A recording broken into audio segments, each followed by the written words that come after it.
Fox Sports. We are PLOUFFE. We are Florida. I like the way you move, you move. I like the way you move, you move. I like the way you move, I like the way you move. And on time, so just let that DJ blow your mind. Don't stand still.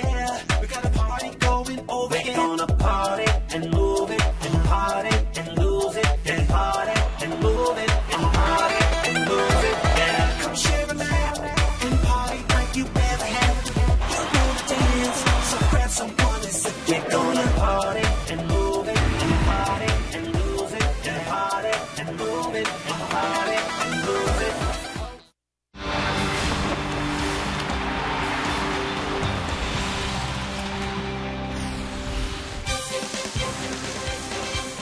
On this warm and sunny afternoon in Miami with the roof closed and the AC on, it's a great spot for camp day as the Twins and the Marlins finish off a brief two-game set. And here come the campers as they arrive at Marlins Park.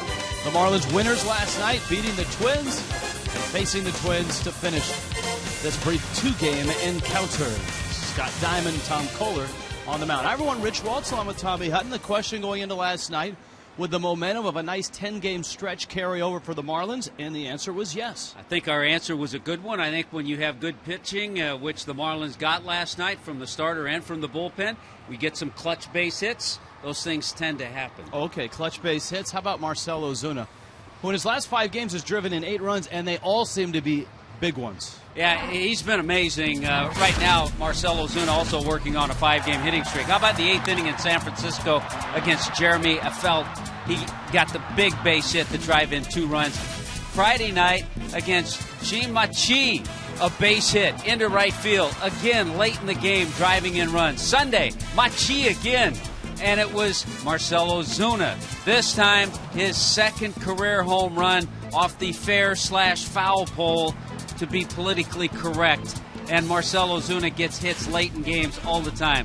Last night, 6th inning, came up, base hit, right back up the middle. So Marcell Ozuna this year is hitting .438 with runners in scoring position, and he's even better when you get him into the 7th or 8th inning. A double in the 8th inning last night, driving in Lomo. More RBIs for Ozuna. Yes, he's in the lineup today. Let's hope he keeps continuing that. All right, close and late. You were talking about 7th inning on. That's what it reflects there. 3:42 for Ozuna. Starting pitchers in this one. It's a matchup of 2 guys that actually faced each other in college, believe it or not. That is the lefty, Scott Diamond. And Diamond goes for the Minnesota Twins as our Coventry Healthcare matchup. Diamond this year, 5-6, but an ERA of over 5. Yeah, he falls into that category. The Twins have had trouble with their starters. He's not an overpowering left-hander by any means. Now, Diamond pitched in college against that man, Tom Kohler at Stony Brook. Diamond at Binghamton. They faced each other just once. Kohler won that ball game, and here they are in the big leagues meeting. Kohler, 1-5, his last start, his best. Last start, his best when Rich, a win, his first major league win in San Francisco. There you have it. So that's the matchup. It's Marlins and it's Twins. Derek Dietrich last night with a big home run. He struggled at times. We'll break down Derek Dietrich when we return.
with Craig Minervini and Jeff Conine. Thank you, Rich. Great shot there of Marlins Park with Jeff Conine, Craig Minervini. Derek Dietrich had a big hit last night for the Marlins and for himself, too, I bet. It was a big pick-me-up. Not in the lineup today against the lefty. We may see him later in the game. Yeah, a nice late-inning home run. He's been struggling a little bit, and mostly it's been about all pitch selection. You know, Tino Martinez and I were speaking about this yesterday, about how he's really, really keying on the fastball, wants to get ahead and kind of get around that fastball and hit for power, but we've seen him swinging a lot of pitches out of the strike zone, mostly breaking balls. You saw a changeup there, a slider earlier. So when you're guessing for a fastball and you're really trying to get out ahead of it, you take yourself off of that changeup and slider. You don't see it as well. And last night he really did a great job of staying back, seeing the breaking ball, and he's got such great power. He doesn't really need to cheat, as we call it. You know, you cheat on some of those fastballs to catch up to him, but he's got great bat speed and great power. He doesn't need to cheat. Did it off Brian Dunsing, who had not given a home run up in 48 straight appearances, covering over 50 innings. And ironically, it was on the breaking ball last night that he hit the home run. But he's not in there tonight. The Marlins have seen Polanco pick it up, too. I know average-wise it doesn't look that impressive, but he's swinging a lot better bat. And the way Ed Lucas is going, hey, good matchups to move Lucas from third base over to second base and get that guy in the lineup, Polanco, too. Yeah, you know, he's got to have some playing time to keep sharp. And he's a professional hitter. He's a professional baseball player. I know he gets paid for it, but as we call it, a professional hitter. And he's going to help this team down the stretch. No doubt. He's been hitting the ball much better of late. And some line drives and knocking a couple runs. And Eddie Lucas has been unbelievable here. He's back over 300, this guy. He really has. And, you know, he had that unbelievable start where he's hitting about 600 over the first week. Obviously, you're not going to do that for the whole season. He went through a little bit of a lull, but he's gotten his consistent playing time, and he's getting back into it now. He's back up over 300. I mean, he's not flashy, but as Mike Redmond said last night, he gets on base, and that's big for 3, 4, and 5, especially when Stanton, Ozuna, and Lomo are hitting. Great opportunities to drive in runs. You're going to have to deal with somebody in this Marlin lineup. All right, shortest series of the season concludes. And Rich and Tommy will rejoin you. We'll look for you in the postgame. Everybody enjoy it. Fox Sports Florida.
By AT&T Uverse TV.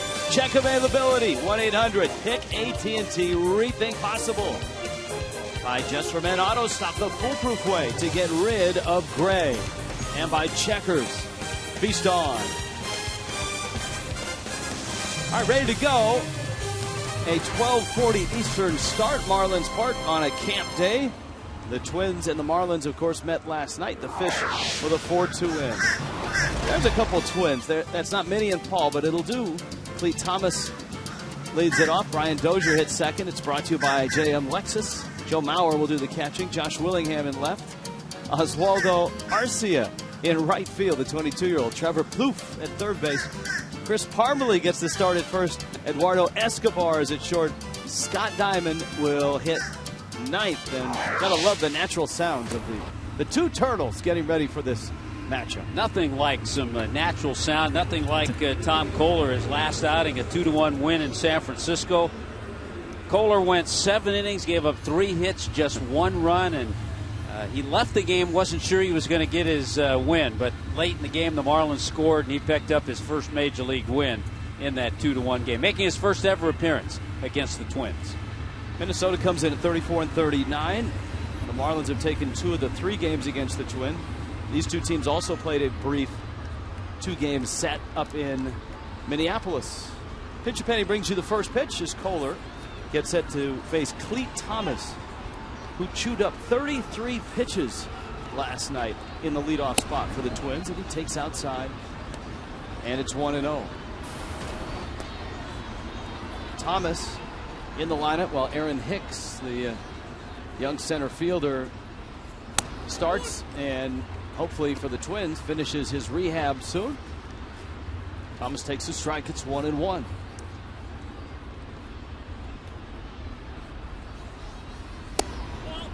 Just out. Tim Welke's calling balls and strikes.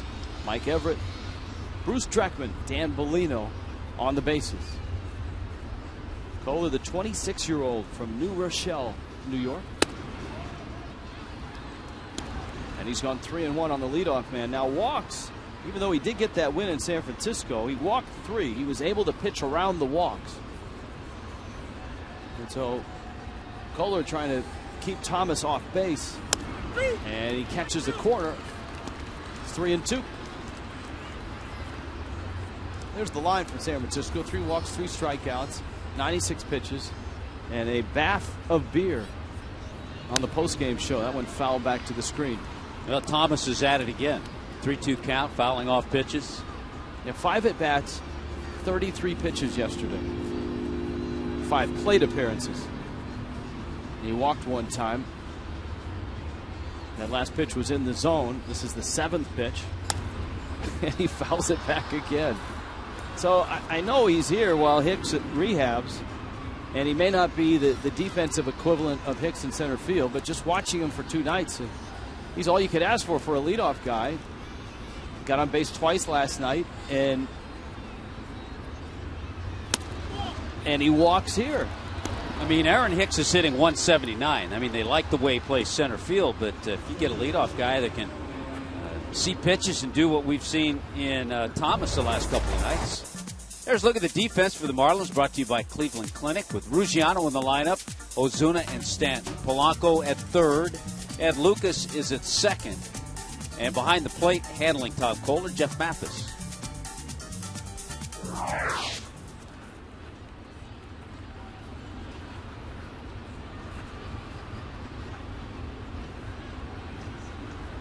Brian Dozier now, and a fastball misses up from Kohler, and it's 1-0. This is a Minnesota team that doesn't have a lot of team speed. They will put the game in motion. Ron Gardenhire's clubs are known for being fundamentally sound. 12th year for Gardenhire. And a strike. Twins had a real struggle of a year last year where they were 30 games under 500, and their biggest culprit and the biggest reason why it was their team ERA. They just did not pitch well in the starting rotation. So they've had back-to-back years of 96 and 99 losses. And that was coming off a couple of first-place finishes. That's a big drop for a franchise that has been in the postseason mix almost routinely in the Central going into that 2011 season.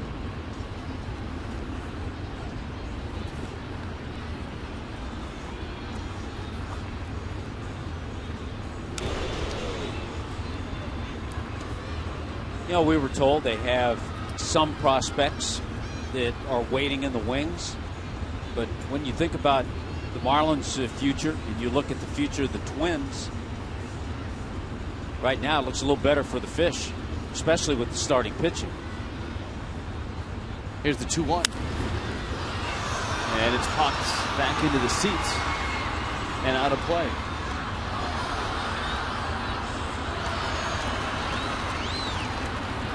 Twins have been scoring runs in the month of June.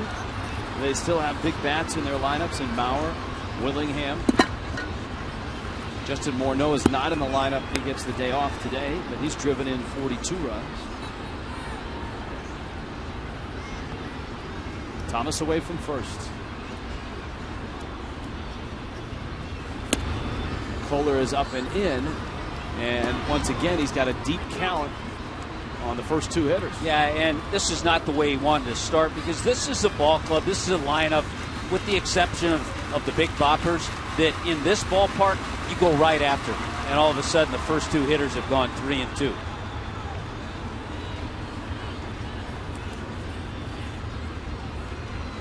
Got him picked, and the ball gets off Morrison's glove and rolls down the right field line around second. Thomas is on his way to third, and he gets there. Kohler had Thomas picked off. Whether the throw was off or whether Morrison missed it, we'll have to look at the replay again. The bottom line, Thomas was leaning. The throw was there. I'm not sure. Let's see. It's a better angle. It's a little wide, but certainly catchable in my opinion. I think Kohler will probably get the error. But we've seen a couple of mishandles, one last night. Lomo charged with an error, and a ball there that looked like could have been caught. Infield's back, 3-2 pitch is out, and so just like that, the Twins have him at the corners, and there's nobody out. But what a difference that play makes at first base. And of course, now you got to deal with Joe Mauer.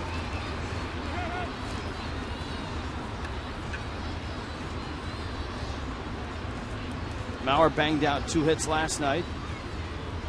His 2 outs were line drive outs.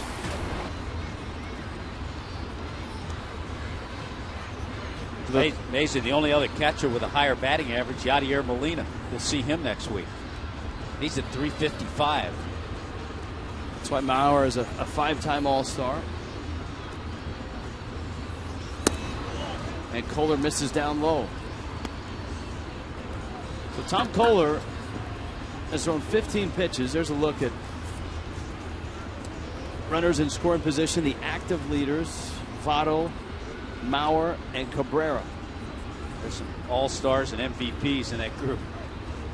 Just 6 strikes in 15 pitches so far for Kohler.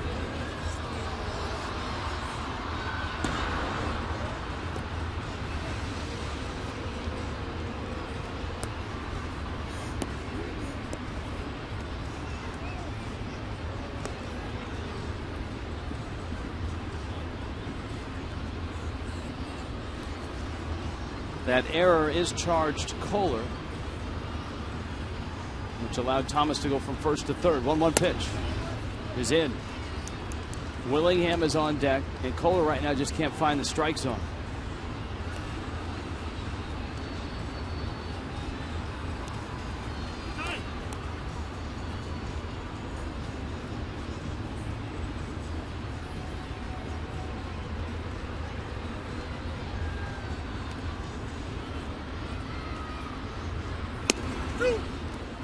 Big break and a strike. And it's 2-2. Well, a ground ball up the middle would be just fine with Kohler. If he can get out of this and just give up 1 run, he probably would feel pretty good about himself. Yeah, he gave up just the 1 run in San Francisco. He walked only 3 in that game. He's already walked 2 here. 2-2. Mauer hits an off-speed pitch foul. And the count stays at 2-2. Mauer had a nice bounce-back year last year after playing in just 82 games in 2011. Twins at the corners, Thomas and Dozier.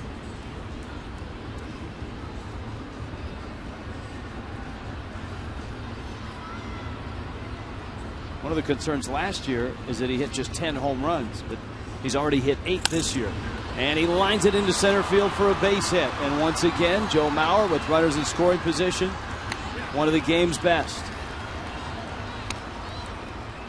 Well, you walk a couple, you have to face Mauer, and you pay the price. And that's what happened to Tom Kohler.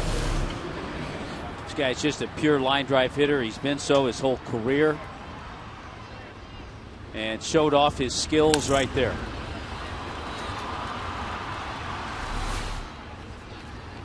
And normally on a day in an American League city, Mauer would be the DH today. Usually a day game after a night game.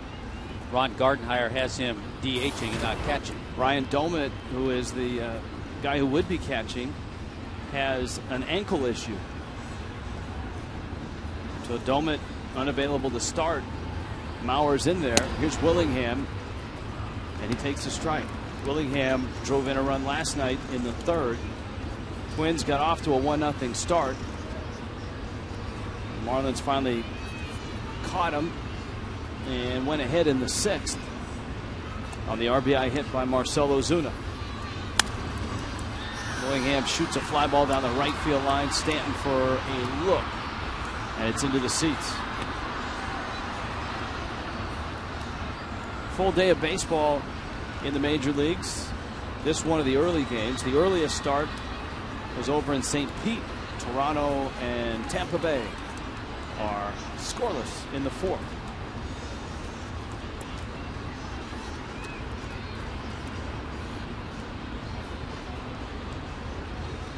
This is a week with a lot of interleague matchups.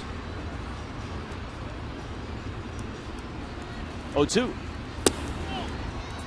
Cincinnati is in Oakland this afternoon. A's beat the Reds last night. Pittsburgh is in Seattle this afternoon. The Pirates are just red hot. They're 17 over. Jeff Locke, their fine young pitcher, getting a win last night and moving his record to 7-1 with an ERA right around 2. Here's the 1-2. Willingham a liner into right center field. That's a base hit. Ozuna picks it up, and the Twins are really in business now. They've got a 2-0 lead. Mauer and Willingham at the corners. A pair of walks, a throwing error, and a pair of line drive singles, and that's the first inning so far for the Twins against Tom Kohler. Tom Kohler's yet to retire a Twin, and he's going to get a visit from his pitching coach, Chuck Hernandez. That's just vintage Josh Willingham with a runner in scoring position, staying back the other way. It's amazing when the Twins came in, and even now, to look at his average at 217, it just doesn't fit. But Willingham has been productive. That's his 36th RBI.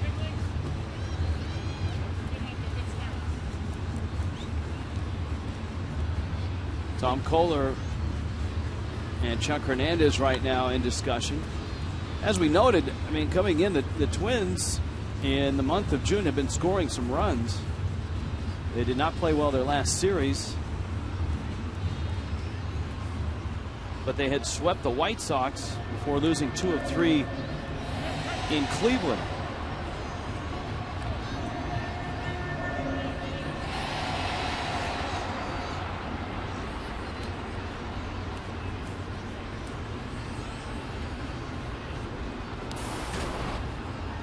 Oswaldo Arcia.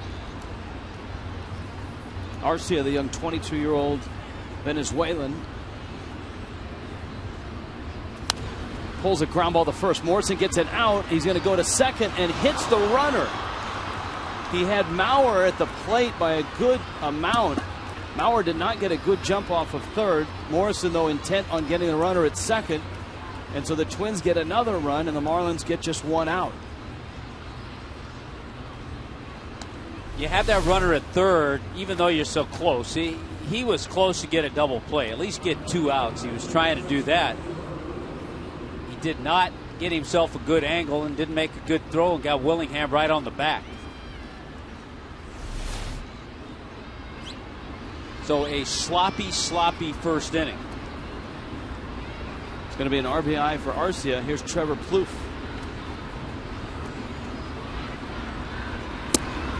And Plouffe takes a strike. Now, is that ruled a fielder's choice? Because if it is, Lomo's gotten away without being charged with 2 errors in this inning. You're right. There's only one error up there, and that's the error to Kohler on the pickoff throw. Be an RBI. Well, you can't assume the double play, so it'll be 3 unassisted with an RBI.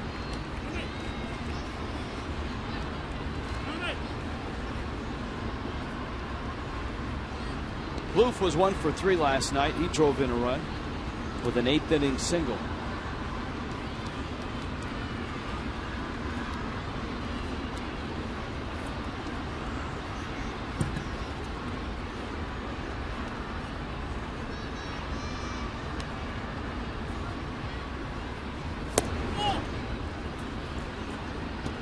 Meanwhile, Kohler's pitch count has skyrocketed to 28 pitches here in the first. Well, the guy the Marlins have down there, Kevin Slowey, former Twin, is probably thinking about getting ready. 1-2. And it's fouled at the plate. Still only one out in the inning. And that was the out at first base.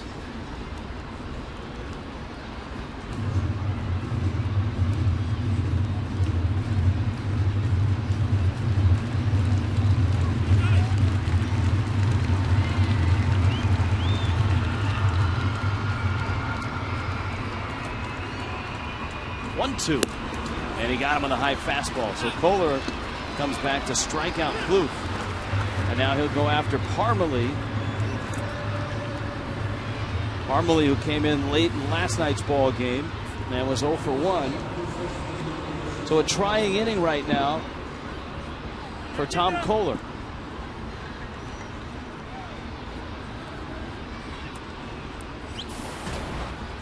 Boy, the hope now is just Tom Kohler can just get through this inning, get Parmelee, and try to regroup in the dugout.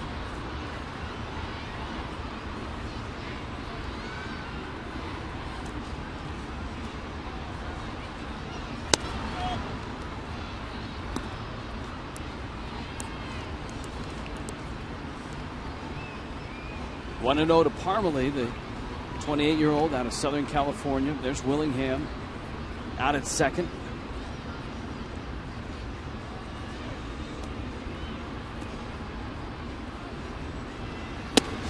Parmelee, a guy that split his time last year between the Twins and AAA.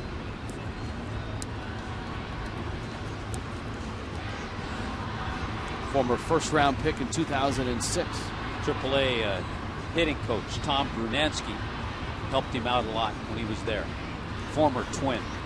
And former AAA hitting coach. Now the big league hitting coach.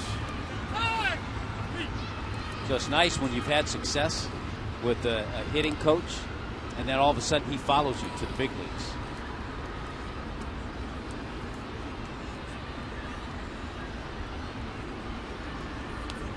Got a couple guys that had really nice big league careers on that staff. Terry Steinbach is the bench coach. Steinbach, hard-nosed catcher for Oakland and for the Twins. He's one of those catchers that got the job done. He wasn't fancy. He'd get big hits.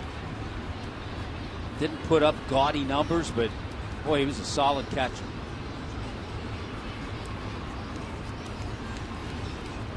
.3-0 to Parmelee, and it's out. And so the third walk that Kohler has issued. And there's the phone call going to the bullpen. That's the Kevin Slowey line.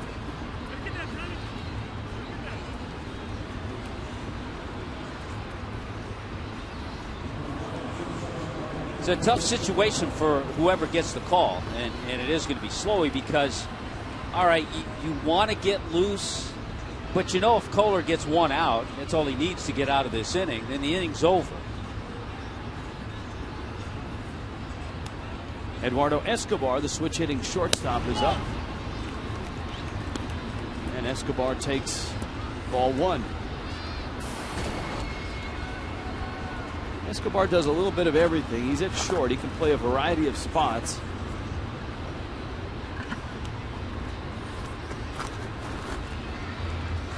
And with Domet nursing an ankle injury and Maurer in the lineup, Escobar apparently is the emergency catcher for the Twins.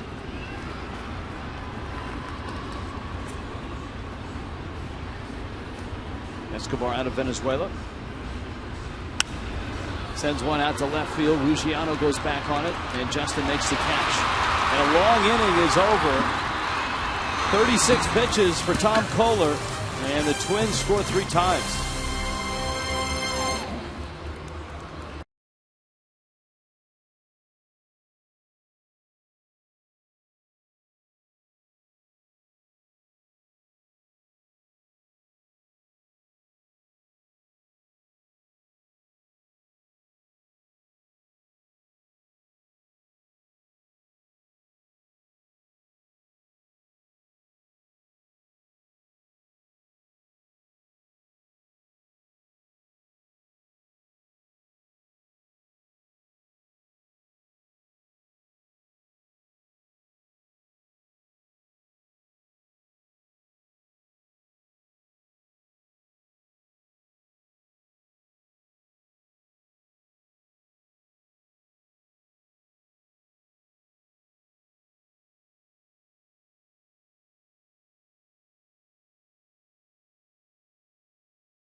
Everything Goodyear has learned, making tires that go the distance, inspires what they roll into yours. Goodyear, more driven. Afternoon baseball, Perry Hill and Logan Morrison chatting. Hill, of course, the guru, and you see Perry, I'm sure, talking about the throw down to second, as well as that pickoff throw at first. So it was a trying inning for Morrison at first. It was a trying inning, certainly, for Tom Kohler on the mound. The Marlins will try to put it behind them and get some runs against Scott Diamond. That's a guy, when you look at his ERA, 5.27, you say, okay, he's certainly hittable. He's given up 91 hits in his 71 innings. He's going to maybe touch 90 miles an hour. So certainly a guy who, if you allow 3 runs in the first inning, a guy who you can come back and score off of.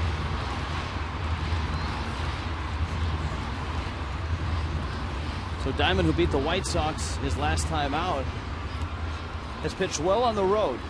He's 5-6 overall, but 3-1 on the road. And Justin Ruggiano goes to work. He gets an 87-mile-an-hour fastball for a strike, with Ed Lucas and Giancarlo Stanton to follow. Ruggiano, in his last start, had 2 home runs in San Francisco. Diamond misses in. Diamond doesn't walk a whole lot of guys. 71 innings, 16 walks. And both right-handers and left-handers have hit over 300 against him this year. He is Canadian. He's out of Ontario, but ended up at the State University of New York, Binghamton, where he pitched for the Binghamton Bearcats. And he was not drafted out of college. He was signed as a free agent by Atlanta, and then the Twins snapped him up in the Rule 5 draft in 2010. Here's the 2-2 pitch. Ruggiano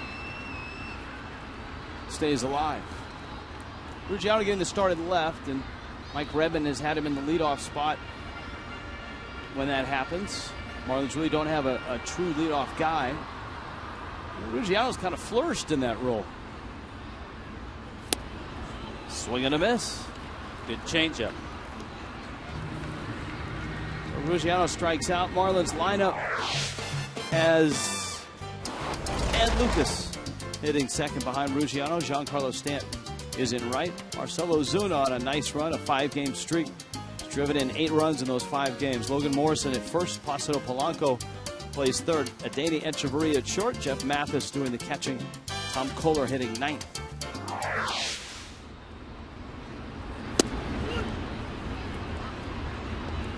Yeah, the tough part about Ruggiano up the top of the order, and you're right, he's not a pure leadoff guy. He can give you that home run, which he did in San Francisco, but Ruggiano leads the club in strikeouts.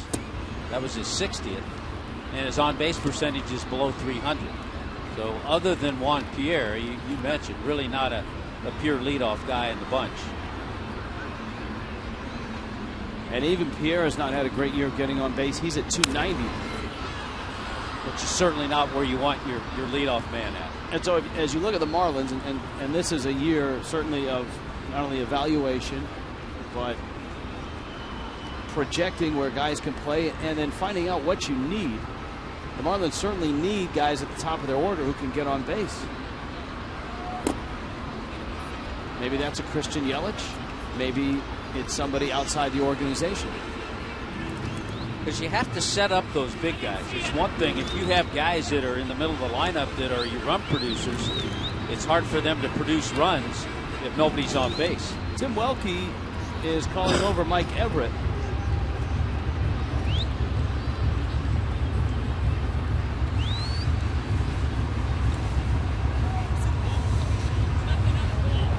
Ed Lucas said the ball hit him.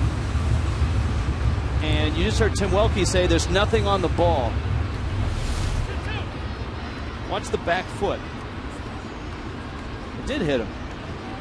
Which his back foot is as far back and near the plate as you can get. Yeah, it hits him. You can see the foot move with the ball. Now he got hit again. Now that really hit him, but it was off his bat. Yeah, it's a tough call for an umpire. There's no question. And you know what? I give Tim Welke credit for conferring with the first base umpire, but obviously neither saw that the ball hit. Tough for the home plate umpire to see that. That's more of a sound than a see. Yeah. But he could skip off the ground and make the same sound. But since it hit his shoelaces, there probably wasn't any polish on the ball. 2-2. Lucas fouls it back. There was a World Series early in the 70s, wasn't there? A controversial, was it Reds and Orioles? When a guy got hit in the foot and they had to check the ball? Yeah, years ago they did that a little more, it seemed like, and the polish would always come off on the ball, and you could see some of that on the baseball. Here's the 2-2. Lucas shoots a ground ball out towards Escobar. And he gets him. 2 down. Here's the defense of the Twins, and it's brought to you by the Cleveland Clinic, Florida.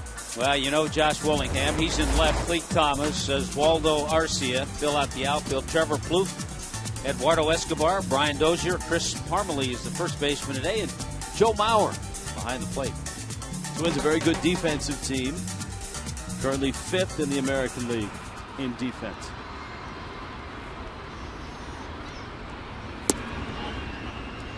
Giancarlo Stanton now 1 for 3 in last night's ball game. The Twins are off to a 3-0 start. A messy top of the first for Miami.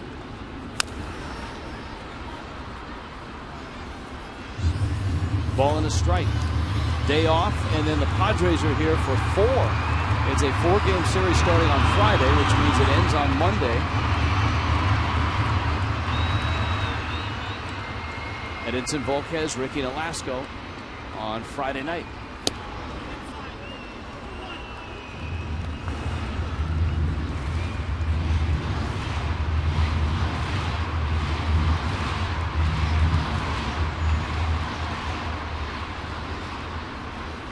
Here's the 2-1. It's in.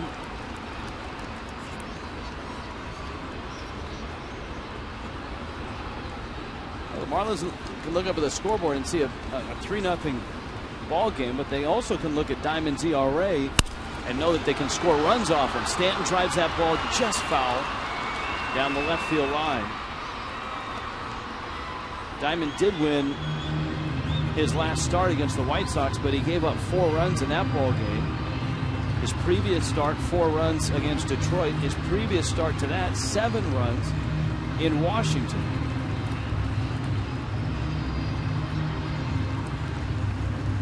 So a big difference from last year when he made 27 starts and this year.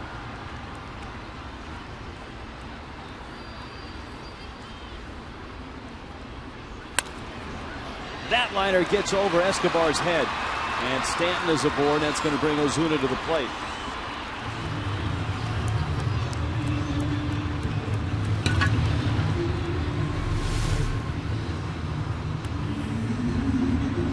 Well, you just hear that solid sound when Stanton hits a line drive somewhere. He may not have gotten all that one on the meat of the bat either, but still hit it hard.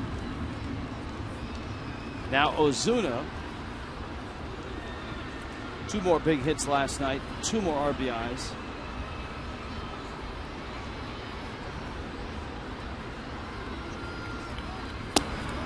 He would have had 3 RBIs. There's a look. 33% of first pitches. Look at his average on first pitch, 469.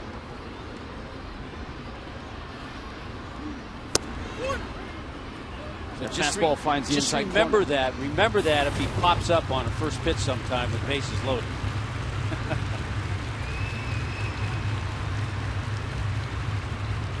Eight RBIs in the 5-game streak and a 444 average.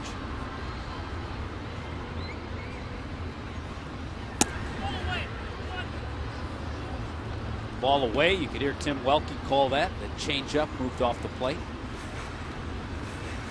We talked about it in San Francisco. OZUNA has just a couple of home runs. but his track record in the minor leagues would tell you that he has the power and that the home runs will come. Drive to left, hit hard, and it's a fair ball in the corner. Stanton to third. He'll be held there. Boy, a big cloud of chalk came up as that ball got into the corner. And Ozuna, again, pulling the ball and keeping it fair. I have no idea how he kept that ball fair and didn't hook it foul. It's all in the hands, the way he adjusts and keeps them inside the ball. And just fair. 17 doubles now for Marcell Ozuna. And that's the old-fashioned way to find out if it's fair or foul. And here is Morrison with an opportunity for the Marlins to erase some of the bad taste from the top of the inning.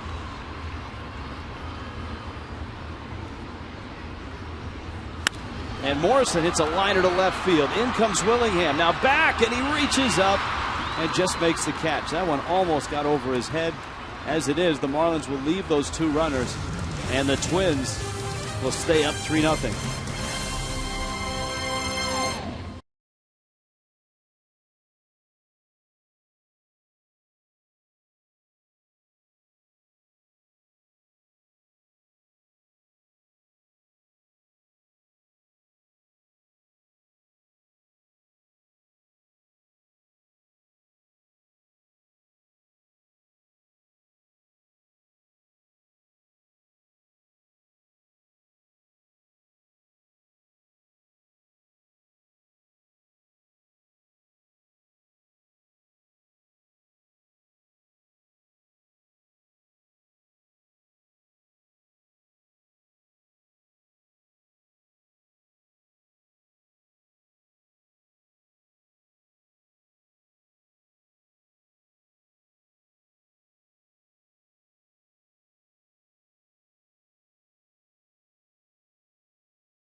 And it's all brought to you by H.H. Gregg.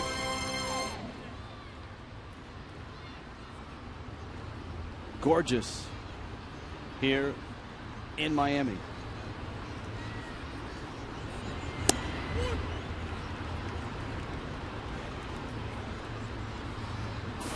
Here is Scott Diamond. Boy, a chance for Tom Kohler. Talk about that often to try to get back in a groove for getting the opportunity to face the opposing pitcher, first batter.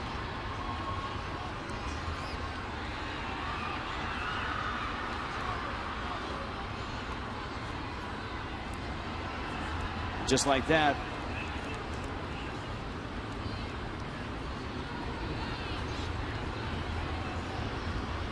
Kohler to the plate. There's a roller out to short. And it's Echeverria, and he makes the play. Here's the odd thing about Kohler facing Diamond, Tommy. They have faced each other once before, but it was all the way back in 2006. And Kohler was pitching for Stony Brook, the Seawolves, the Bearcats of Binghamton. That's who Diamond pitched for, and both state universities of New York. They met in this America East matchup. Kohler got the win, Diamond got the loss. And that pop-up headed towards the seats. I mean, it's not rare for guys that have faced each other in college. Polanco over the rail and okay.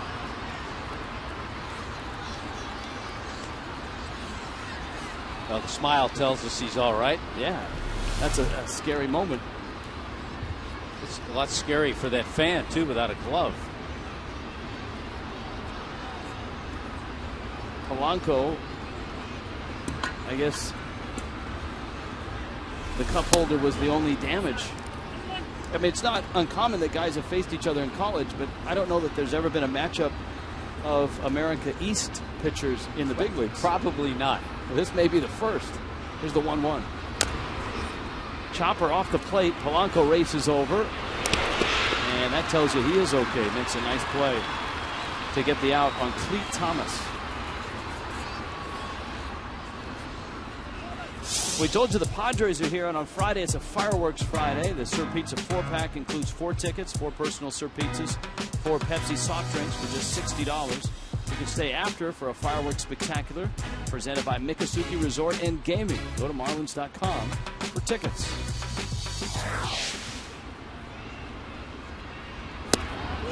Well, whatever adjustments Tom Kohler has made, they seem to be working. In that first inning, he walked 3, gave up a couple hits, had a throwing error, which led to 3 runs. Here, all of a sudden, he's dotting the corners. He's retired the first 2 he's faced, and he's 0-2 on Twins second baseman Brian Dozier. And the good news, there's a lot of time for the offense to come back. And they swung the bats pretty well in the first inning against Diamond. Ball and 2 strikes.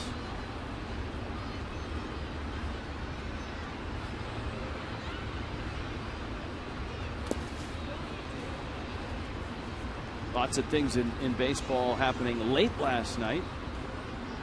The Dodgers beating the Giants in Los Angeles by a run, 6-5.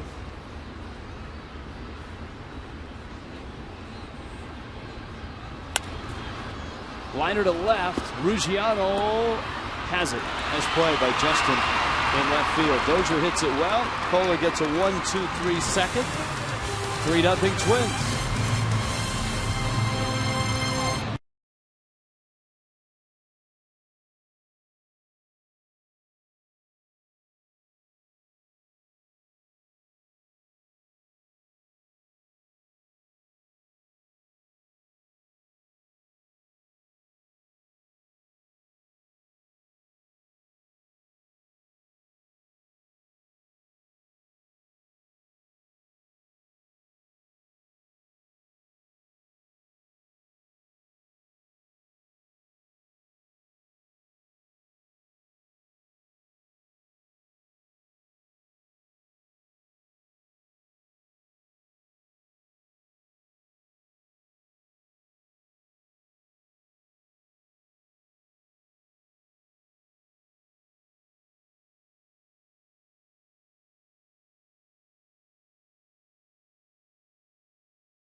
Goodyear blimp cruising around Miami. This copyrighted telecast presented by the authority of the Marlins may not be reproduced or retransmitted in any form, and the accounts and descriptions of this game may not be disseminated without the express written consent of the Marlins. Rich Waltz along with Tommy Hutton. Here we are at Marlins Park, and Scott Diamond has himself a 3-0 lead. The Marlins, a very different ball club in June than they were in April and in May. If you go back to the 30th of May, the Fish are 13-9, including winning 3 of 4 this weekend in San Francisco and a 4-2 win over the Twins last night. But the Twins got 3 in the first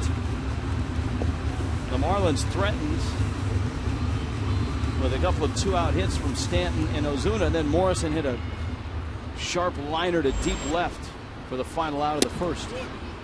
Well, the Marlins have kind of reached their limit. We told you before the game, the Marlins have allowed 3 runs or less in 9 straight games. So already the Twins with that 3 spot in the first inning. Liner down the right field line. Arcia is there. That's in fair territory as he makes the catch.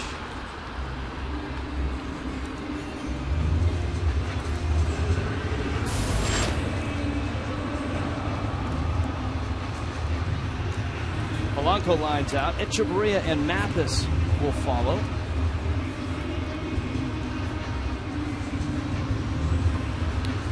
Nationals beat the Diamondbacks last night. Those two teams are back at it tonight.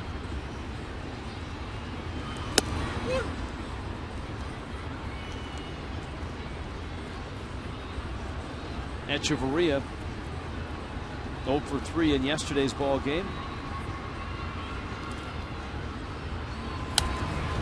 You were mentioning, Rich, that Pittsburgh 9-4 win in Seattle. The way the Pirates have been playing. Gabby Sanchez hit a home run, had a couple of hits. Starling Marte had 2 home runs in that game for the Pirates. Maybe this is the year, Tommy, that the Pirates don't fade in August and September, that they stay away from that. Kicked by Escobar, but he picks it and then throws out Echeverria.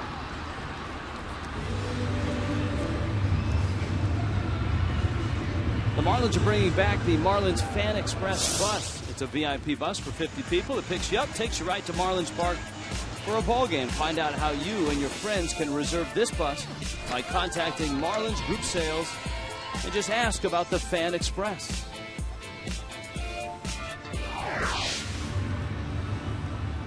Here is Jeff Mathis now. Mathis, who has been terrific behind the plate, trying to get going at the plate.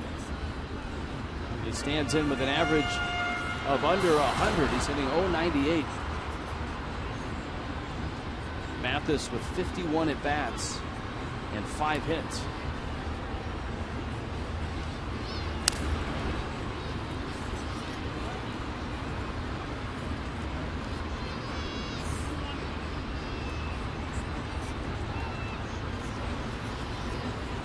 Ball and a strike.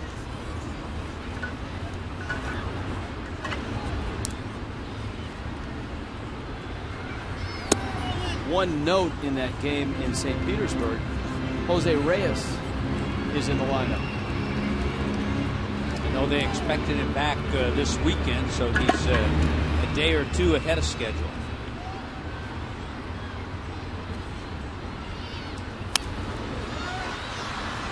Popped up, back for it is Mauer, and it's out of reach. I don't know if Alex Rodriguez will be tweeting anytime soon after his latest tweet, delivering a message that his hip surgeon has cleared the slugger to begin playing in minor league rehab games. General manager Brian Cashman let it be known in no uncertain terms that he would prefer it if the rehabbing star could just stay under the radar. Yeah, Brian Cashman basically said we'll take care of those things. Actually, what he said, in certain words, and I quote. Well, here's the quote. Paraphrase. Why Rich? paraphrase? I'm quoting here. Cashman said Alex should just shut up. That's it. I'm going to call him right now. Mathis dribbles it to third. It takes a wide kick on Plouffe, but he adjusts and makes the catch. So there's your 2 innings so far in this one. All Twins, 3-0.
coverage provided by Goodyear. Everything Goodyear has learned making tires that go the distance inspires what they roll into yours. Goodyear, more driven.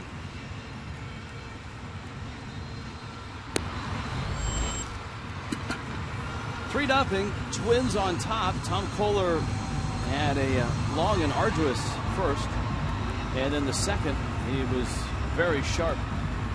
3 walks, a throwing error, a couple of hits led to the 3 runs, but a brief second. And now I guess the true test, because now he runs into the guys that hurt him in the first, and that's Joe Mauer and Josh Willingham, as Waldo Arcia as well drove in a run with a ground ball out, and that trio comes to the plate for the Twins.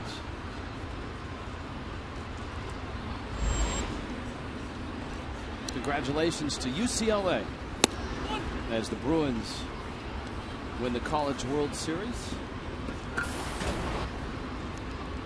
beating Mississippi State again last night. Boy, UCLA had some tremendous pitching in that World Series, and Chris Valleca's brother got some big base hits for the Bruins. And Jeff Conine was ear to ear with a big wide Bruin grin.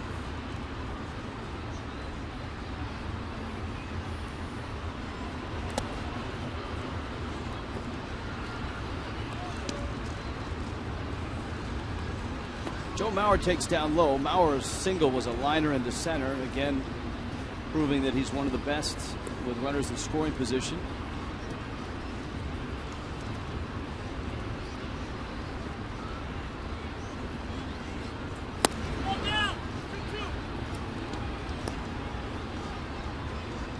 Tim Welke, one of those umpires that narrates as he goes. Yeah, he lets you know, ball down. About 3 batting titles in Joe Mauer's career. There's Tim Welke doing a good job back there.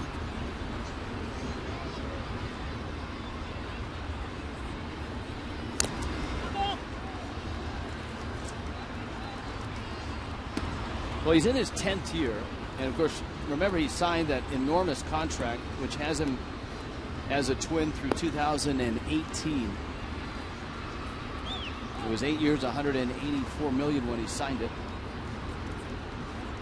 You know, they were happy to get 147 games out of him last year.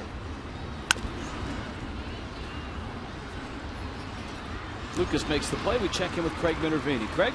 Rich, thank you very much. With the Minnesota Twins in for a very rare visit, their only second time here in Marlins history. Thought it'd be interesting to look at some Major League Baseball players who were Twins, not Minnesota Twins, but Twins at birth. And there have only been 9 sets of twins. The famous or infamous Canseco brothers, Jose and Ozzie, born in 1964, Clyburn, Michael and Marshall Edwards, the Grimes brothers way back in the 1800s. There's one group on that list there that we used to hear the names quite a bit from Jack McKeon, and that's the O'Brien brothers. See them down on the bottom. I believe Jack may have played with a couple of those guys, and Johnny and Eddie O'Brien, but only 9 sets overall. 4 of those sets way back in the 1800s. So it's a rarity for one to get to the major leagues. For twins, it's even rarer.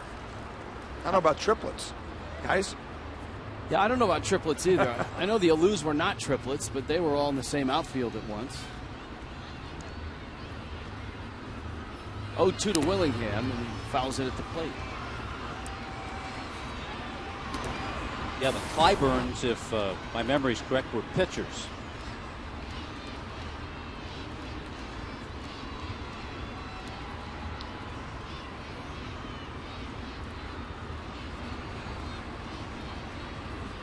Willingham an RBI single, his first time up.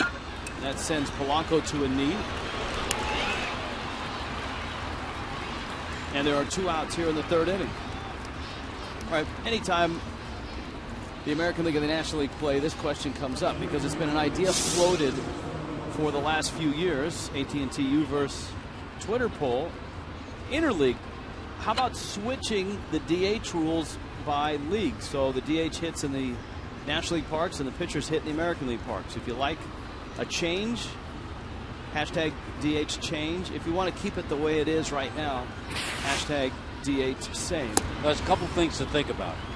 First of all, I don't think the DH is going away. I mean, you hear talks, but since 1973, it's been into play, and I don't think it's going away. Secondly, part of me would like to see that change and have the DH in the National League Park, but with the way things are constructed now, with an interleague game being played all the time, it could disrupt some things. I'm not sure.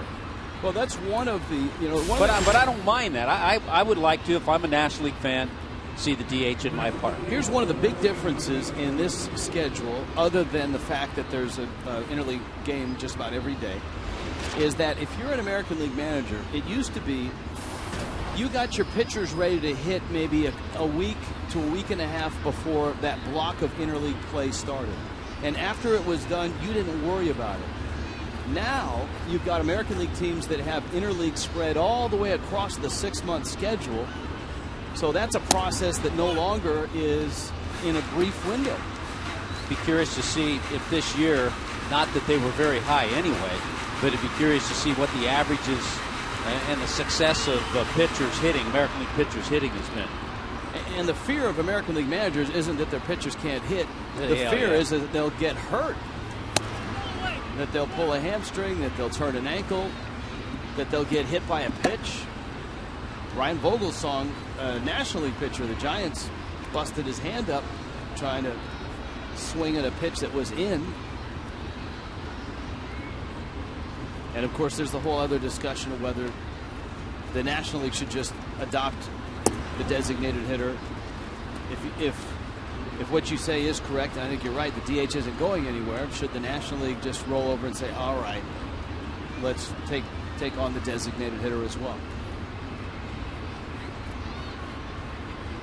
That's for another Twitter poll. That's another poll altogether, yeah. Arcia's at first, and a liner into left. Trevor PLOUFFE has a hit. So the Twins a couple of 2-out singles here in the third. And Chris Parmelee comes to the plate. So it looked like Tom Kohler was going to have another quick inning, a couple of quick outs, a couple of ground balls, and now all of a sudden back-to-back singles.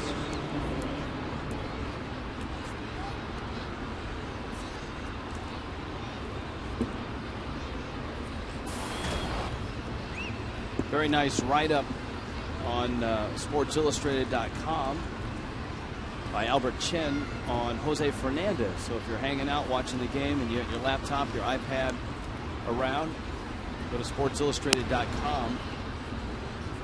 And a very nice front page article on the Marlins' 20-year-old starter. And he was pretty upfront with his performance last night. He just didn't feel it, just didn't have it last night. I talked to him before the ball game, and he said that's as wet as his pitching arm has ever been. Yeah, we talked about that last night because we could see him going to the rosin bag a lot. And he said he tried everything. He took the rosin bag and actually ran it up and down his arm. Then he grabbed a handful of dirt and ran that up and down his arm, but he just couldn't get that hand dry enough. We mentioned it at the time, and I don't know if it's a normal protocol. I know the roof has to be open a certain amount of time to allow the sun to get on the grass, but the roof was closed about 4:20, and it was a little warmer in here, I thought, yesterday than normal. And it takes a while for it to get a little cooler and get to a more comfortable temperature. Well, some pitchers, remember in the old ballpark, would actually wear the dry fit sleeves just to keep the moisture from running down onto their hand. Pitcher cannot wear a sweatband on that pitching arm, but the sleeves, the dry fit high-tech sleeves, you can wear.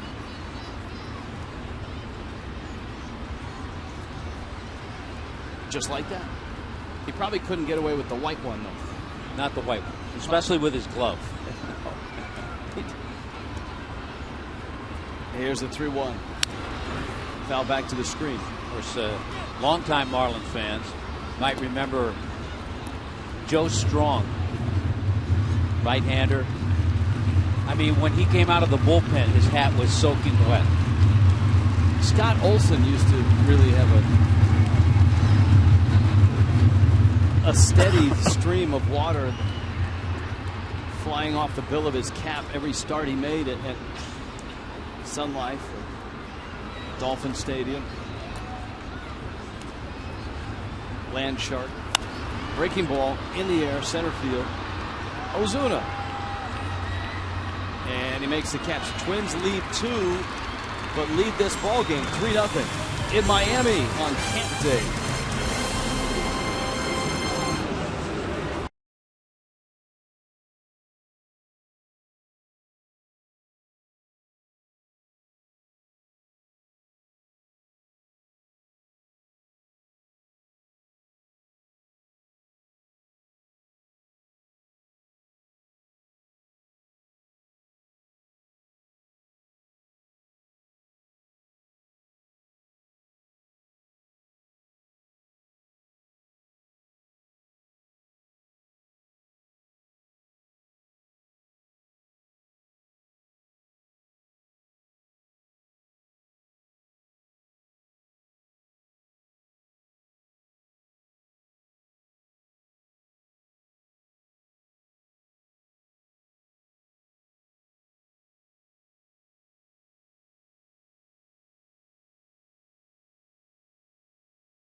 Florida will celebrate 20 years of Marlins baseball. We'll have all the great moments and highlights of the 20 years that the Marlins have been here in South Florida, including the 2 World Championships. And there'll be lots of memories and lots of guests who will be in the booth. So we hope you join us on Sunday against the Padres. Tom Kohler, Justin Ruggiano, Ed Lucas. And Kohler takes a strike. We always enjoy it, Rich, when some of our crack staffers chime in when we get a conversation going. And one chimed in about a prolific sweater. Can you say that? A prolific sweater when he was on the mound, Ishmael Valdez. I thought you were for a second. I thought you were talking about your sweater vest collection. Now that would be prolific. Ishmael Valdez, a big league sweater. That is strike 3 called. So Kohler strikes out. Incidentally, in the game that Kohler and Diamond faced each other in college, neither hit. Staying on that designated hitter theme, they both just pitched. DH used for both teams. Which is another reason when we get on that topic about pitchers that don't swing the bat well, especially the kids that have been drafted out of college, they haven't hit unless they're two-way players. But if they're just a pitcher, they haven't hit. Ruggiano went down swinging in the first. Lucas also to hit here in the third. Diamond has done a nice job of keeping the Marlins off balance. He gave up some loud outs. Certainly the last out of the first with 2 on. Morrison drove one that sent Willingham back to the edge of the grass, the start of the track. 1-1. And now the count's 1-2.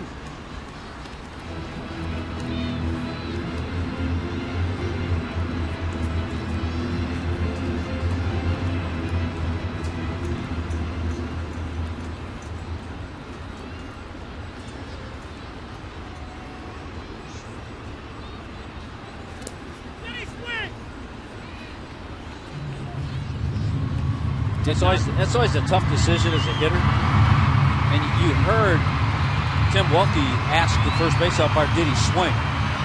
Well, you're standing there and you've checked your swing, but all of a sudden if the first base umpire says yes, then you've got to take off. If you take off, then you're admitting guilt, Rich. You're admitting that you swung.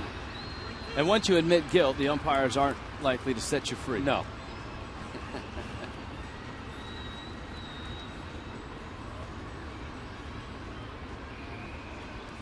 3-2. That one is fouled out of play. It's not often that a guy goes undrafted, signs as a free agent, and then gets to the big league as a pitcher. But Diamond has done that. Heath Bell was undrafted. The Braves have a starter in their rotation. Is it Brandon Beachy? Brandon Beachy, yeah. I think he's back. Is he back or is he still on the DL? Here's a 3-2 pitch. Ruggiano drills it up the middle. Diving stop, Dozier on his feet. That's a terrific play by the Twins second baseman, Brian Dozier. Wow, Dozier, the Southern Miss product. Well, was able to get enough on the throw, too, and a nice throw after a terrific pick by Dozier. So good defense. It's a good defensive team. They always seem to be something that is a staple for the Twins. Lucas now.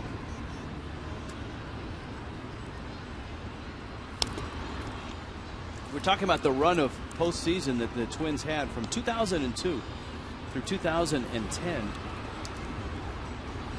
The Twins made the postseason 6 of 9 seasons. They had a lot of problems in the division series, though. Lucas to center. Thomas makes the catch. And the Marlins down in order. After 3, it's 3-0.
Goodyear has learned making tires that go the distance inspires what they roll into yours. Goodyear, more driven.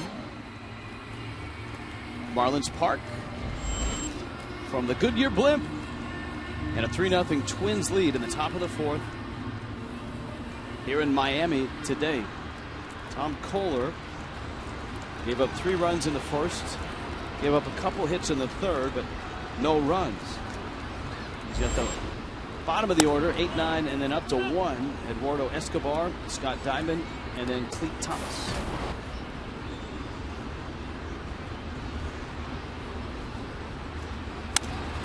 Escobar.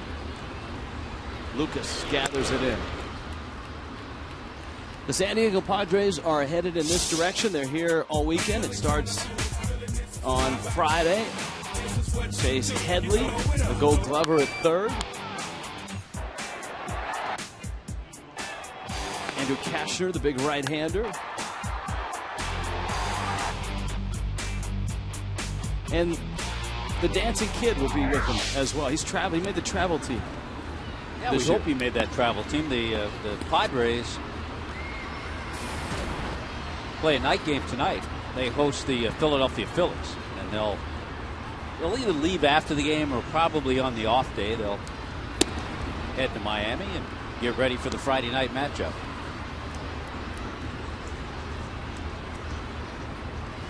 Here's Diamond now in a 3-0 Twins lead.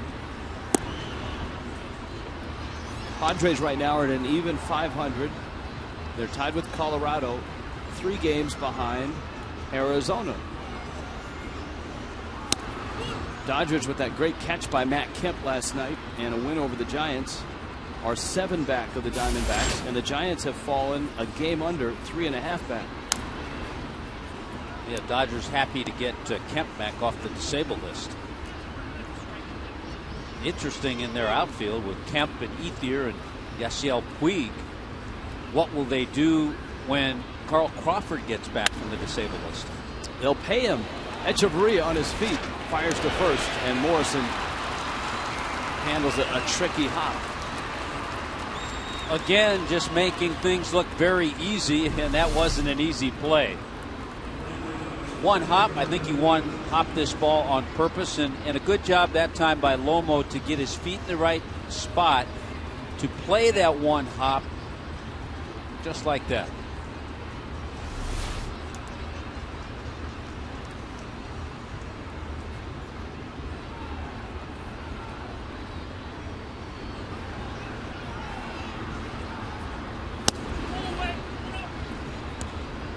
Clete Thomas in the top of the order. Thomas back to his old tricks in his first at bat. He saw 8 pitches, walked, and he scored after that throwing error by Kohler moved him from first to third.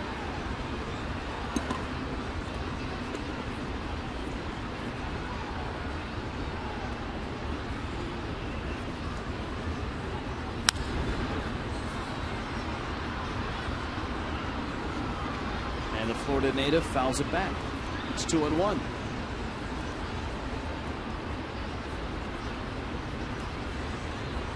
Twins also have a local product in their bullpen, Anthony Swarzak. Hey, I know last night a lot of friends actually talked to Anthony's dad. He said when he's not watching Twins games, he does check in on us quite often. Swarzak, a Nova High School product. That would have hit the Durham Bull. And that's a red flag, I think, for everybody in the Marlins dugout. Now, I think Foxtrot is actually being kind there because it only shows, I mean, if you throw a ball 10 feet over the head of everybody, it's still going to show up on Foxtracks at the top of Foxtracks. So number 5 there just squeaked in. Yeah, they've not mastered the technology for a pitch that misses by that much.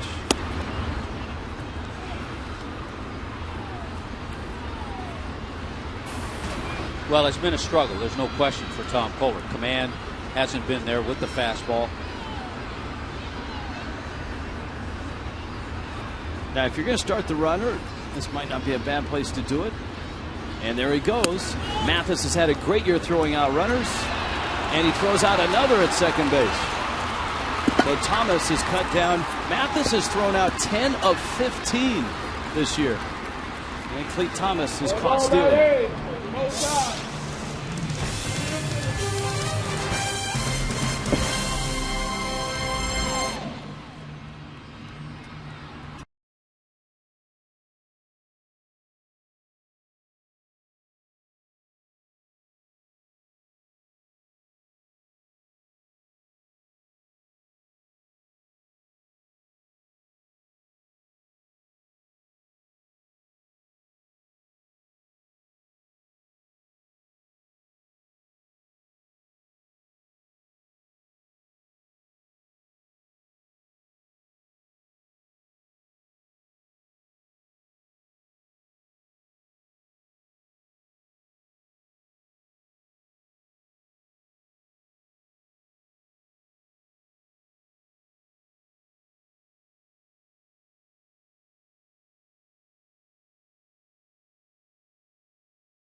Visit your Honda dealer for great lease and finance deals on fuel-efficient Hondas. Oh, what a good day to be up in the Goodyear blimp. Cruising all around Miami and South Florida.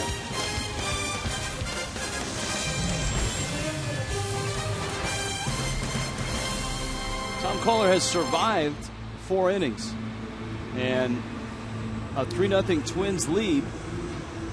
Marlins go to work with 3, 4, 5. Their 3 best hitters, Stanton, Ozuna, and Morrison. And these 3 guys had really good swings off Diamond in the first inning. Stanton singled, Ozuna doubled, and Lomo lined out to left.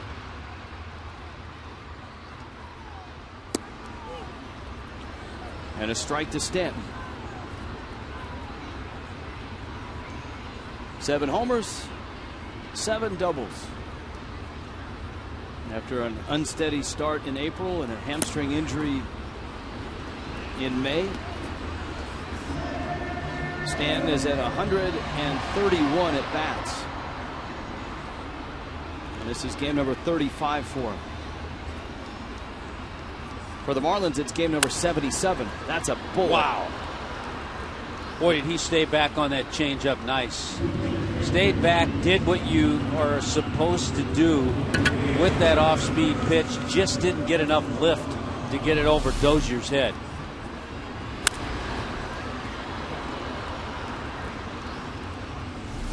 If Dozier's glove wasn't broken in, it's broken in now. Ozuna bounced one off the chalk right in front of the wall down the left field line for a double back in the first. And remember, Ozuna has not played a full season. This is game number 50 for Ozuna. So he missed the first month. And there's the landing footprint, so to speak, of that ball. Game number 50 for Ozuna. 17 doubles and 2 triples. Well, he's moved up on the Marlins rookie hit list through 50 games. 2 last night, 1 tonight, so that's 58 hits through his first 50 games. I was surprised, Rich, seeing that the Marlin with the most hits after his first 50 games as a rookie was Dan Uggla at 63.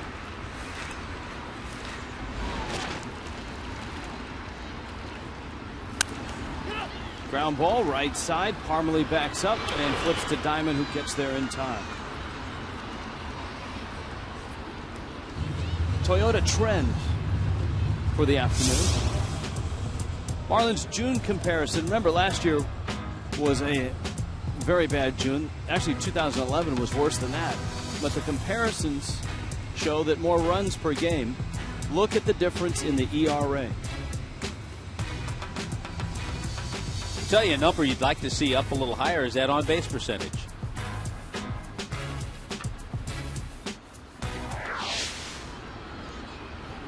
Now Morrison.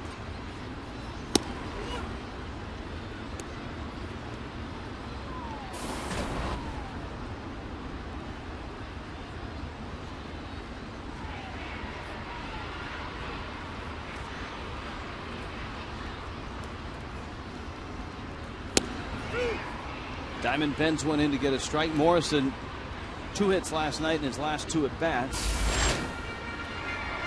And as Tommy pointed out, the line drive out in his first at bat today.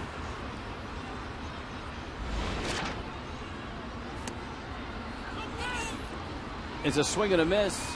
Maurer missed it, fires to first in time, and Scott Diamond is cruising. He has retired 10 in a row.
A 3-0 lead.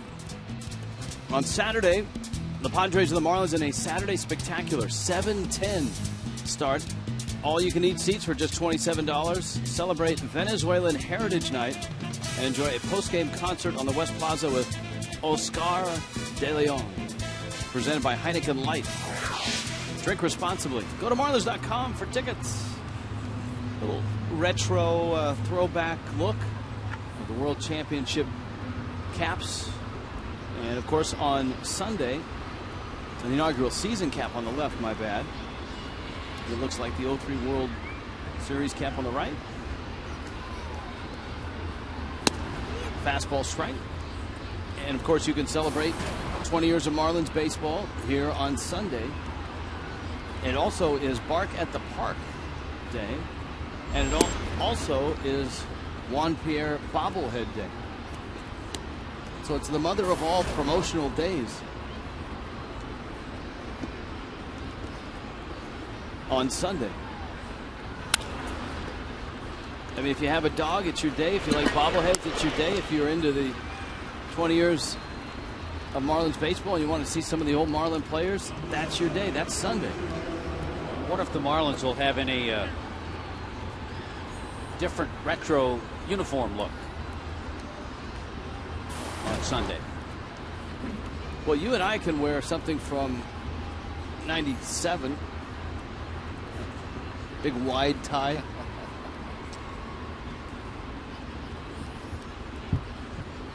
I could call Jay Randolph and find out, if he has any of the Sansa belt slacks I can borrow. I'll see if Jim Holly has the extra stuff laying around. Joe Bauer now. Here's a 1-0 pitch and a strike. So Kevin Slowey for Tom Kohler. Slowey, who, of course, started his career as a Minnesota Twin. Mike Redmond. That ball's going to find the seats. Mike Redmond caught Slowey's Major League debut as a Twin. I think had him about 7-8 times as a catcher. But, yeah, you're right. Caught his Major League debut. So they go back a ways. And certainly Ron Gardenhire knows everything that Kevin Slowey has to offer out there. Slowey had some really good years in Minnesota. 10-3 in 09. 13-6 in 2010. 11 was an injury-filled year, and he was 0-8. And, of course, in 2012, he didn't pitch in the big leagues.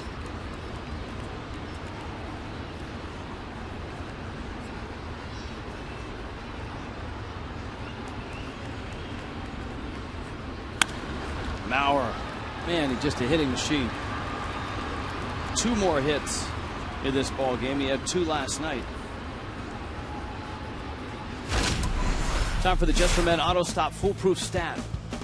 Speaking of Mauer, in interleague play, Mauer, Carlos Beltran, Hunter Pence, Andrew McCutchen, and Marco Scutaro. So the last couple of years, interleague play, and Mauer's helped his cause. That was his 28th multi-hit game this year already. We've seen everyone but McCutchen in the last 2.5 weeks on that list, right? I mean, we saw Scutaro, Cardinals. Saw Pence. Hunter Pence. And, of course, Mauer.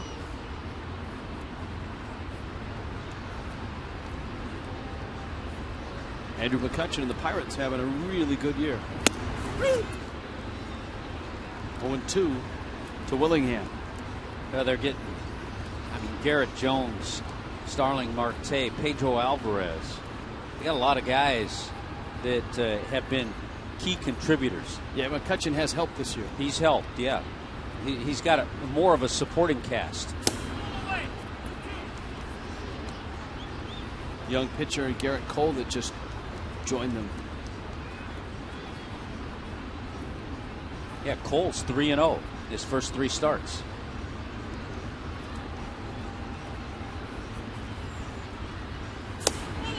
He's picked up a little of the slack with A.J. Burnett on the disabled list. Should be getting off soon.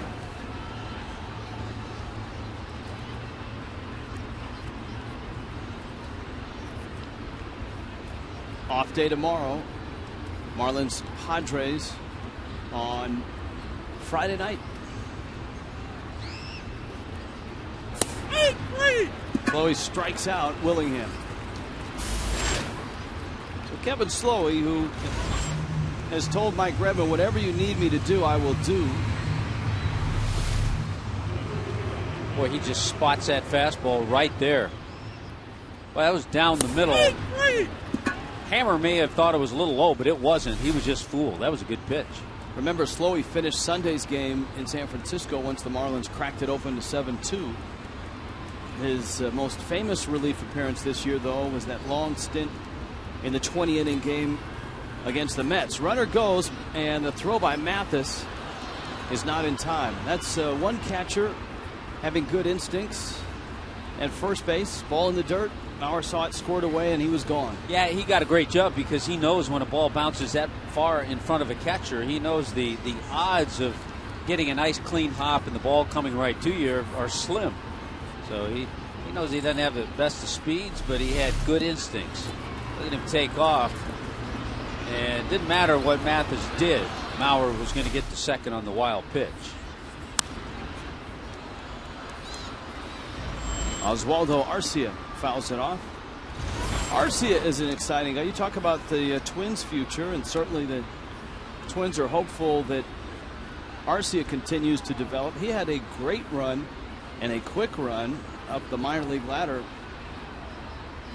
A .314 average and a .371 on base percentage.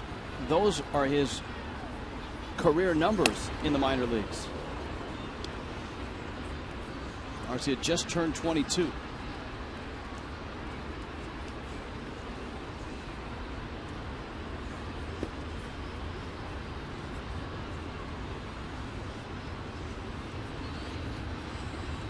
He was one of the young stars that appeared in the Futures game last year.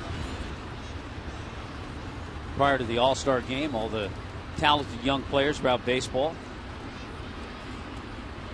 Usually they play that game on Sunday prior to the All-Star game, the All-Star break on, I think, July 16th this year is the All-Star game at Citi Field.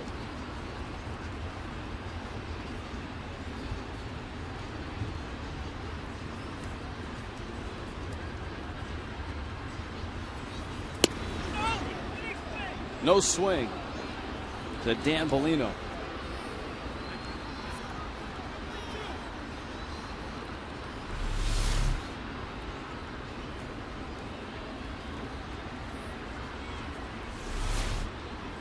Slowly with the count now 3-2. Maurer the runner at second. Arcia in the 5 spot. Justin Morneau getting the day off for the Twins. It's been 3-0 since the very start.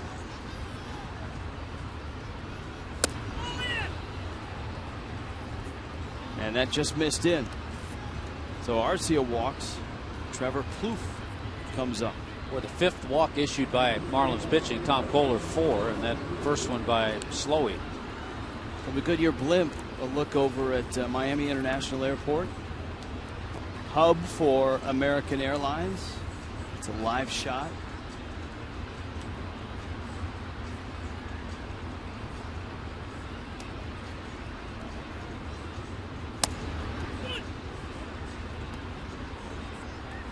And we have liftoff.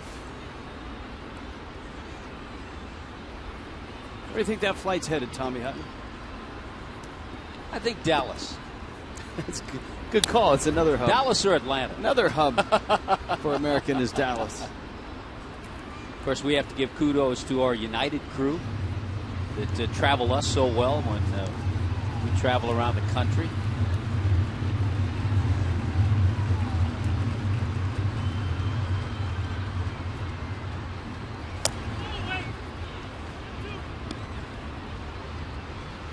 One and 2. The count on third baseman Trevor Plouffe.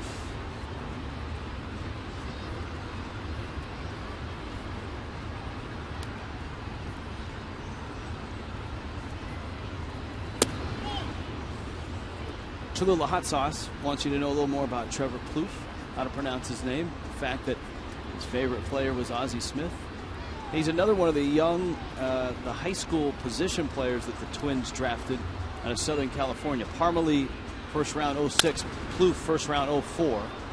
Off the glove and safe at second base. The Marlins didn't get the out. Well, there was a timing issue, and in hindsight, Lucas possibly had an out at first base. The ball was deflected by Kevin Slowey.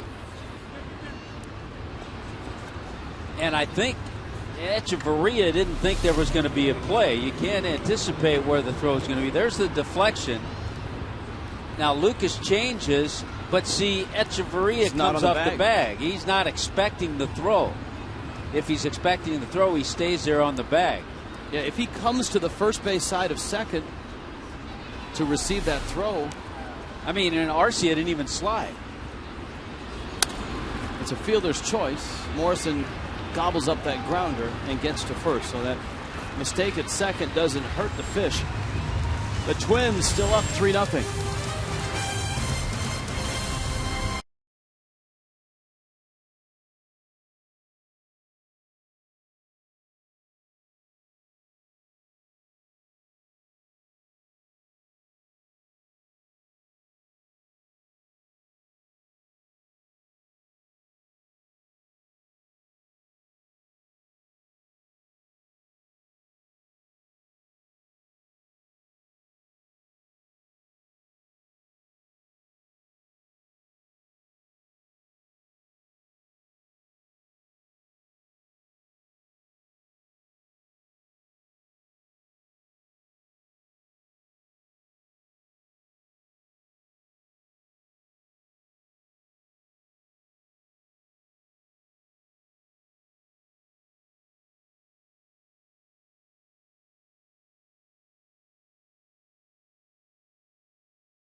Por SAP.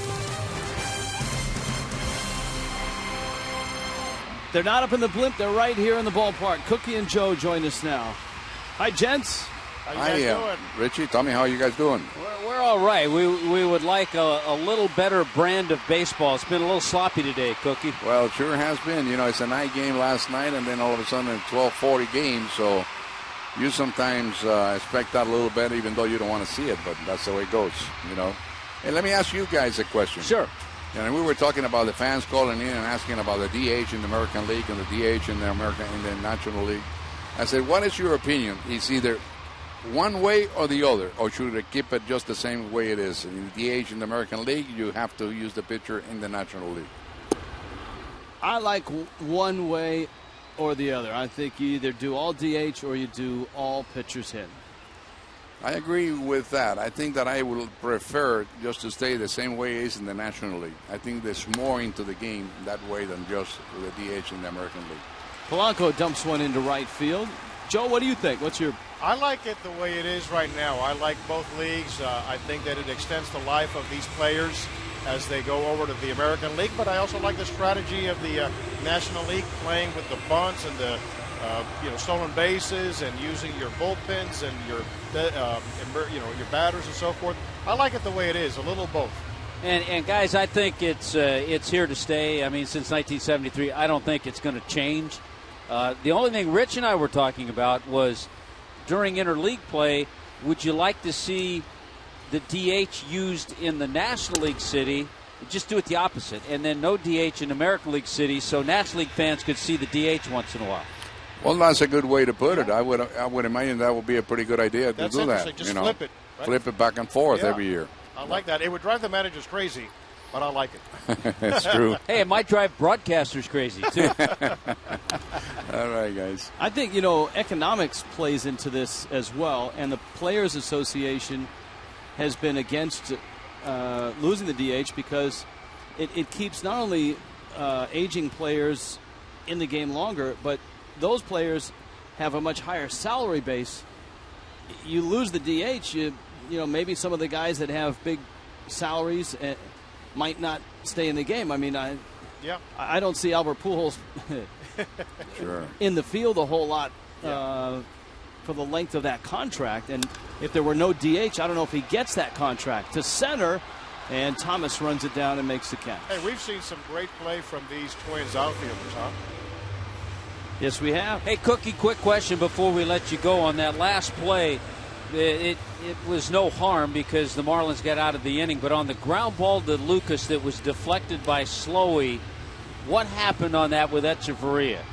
Well, Echeverria was way back, and it seemed like that ball was going to go through when it hit through the mound.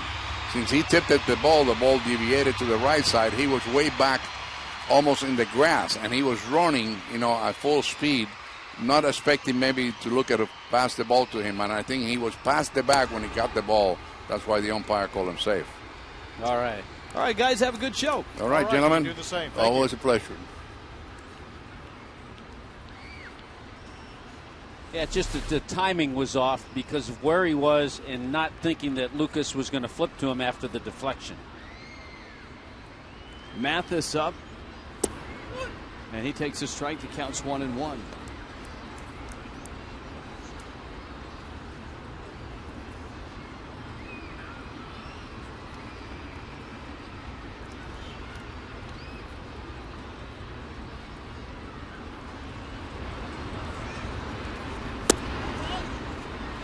The base hit by Polanco snapped a string of 10 in a row that Diamond had retired.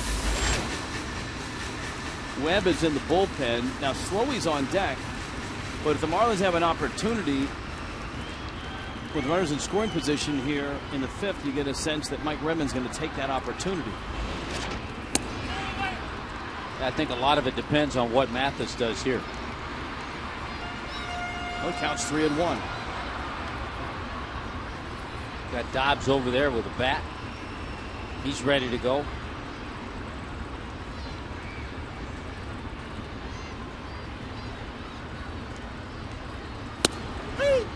All the hitters on the Marlins bench, all the extra men today with the lineup that Mike Redmond has, are left-handed hitters. Boy, that was a high strike. That 90% of the time, that one's not called a strike, even though it just touched the top of Fox tracks. Polanco the runner at first. Diamond at 68 pitches. Mathis gets into one, left field, that ball's deep. Willingham back, and it's gone. Way gone. First home run as a Marlin. Jeff Mathis brings the fish within a run.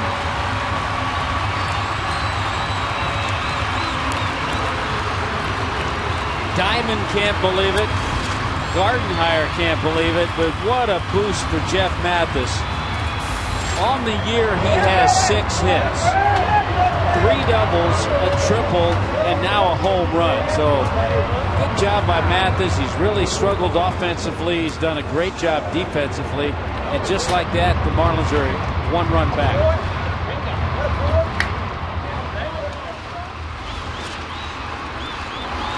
And that means Slowey can hit.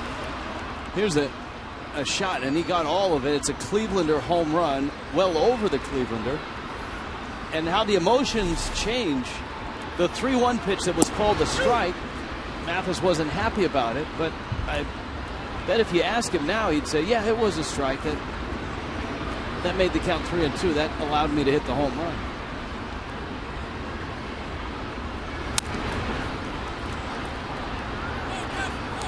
So a call that didn't go the Marlins' way ends up going the Marlins' way.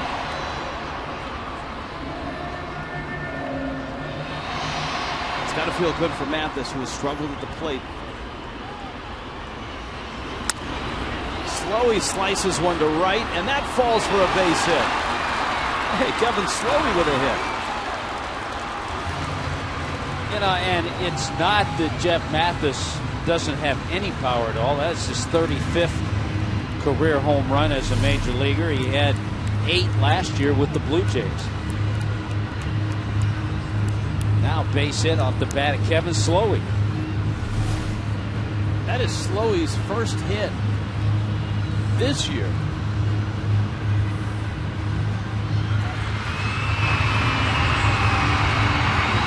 And I think it's his first major league hit,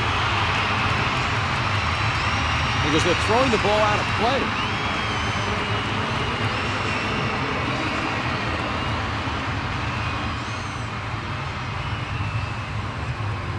Now, in the guide, Tommy, does it getting have a discrepancy here? We're going to go to a third party. We're going to get a third party in on this, and it has him as a twin with a couple of hits. But the Marlins have a lot of hits now. Ruggiero banging one into right field.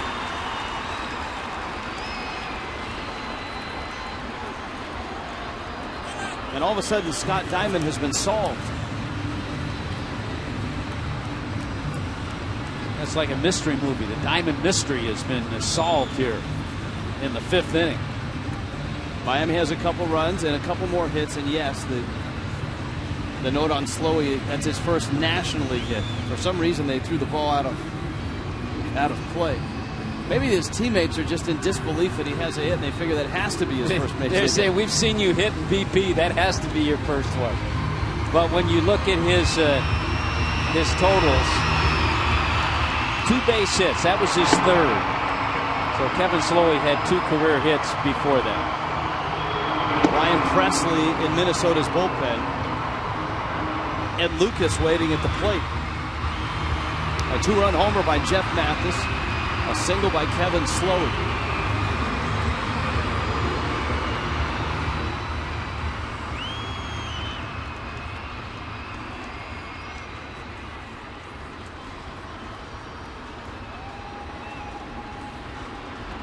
Lucas 0 for 2.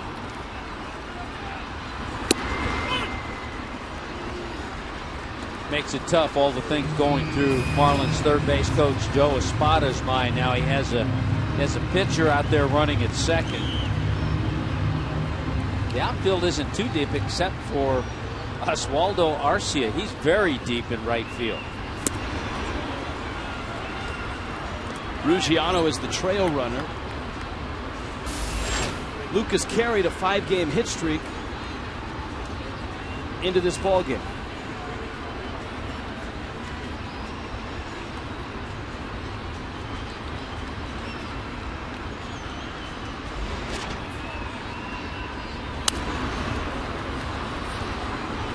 Been a good approach by the hitters in this inning too off Diamond.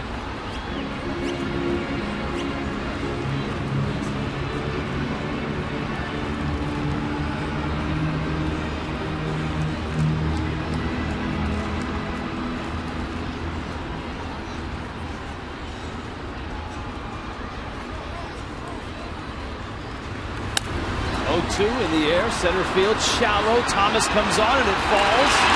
That's a hit. Slowey safely to third. And so Miami now has wrapped out 5 hits in this inning. 5 hits, you got the bases loaded, you got 1 down, and here comes Giancarlo Stanton. To me, the outfield was a little deep with Lucas up there. And, of course, Slowey had to hold up, make sure that ball dropped. Now, Stanton's day, 2 well-struck balls, a line drive single into left, and a line drive out right at second baseman, Brian Dozier. And Lucas extends that hitting streak now, 6 games. So the Marlins dormant for 5 against Diamond.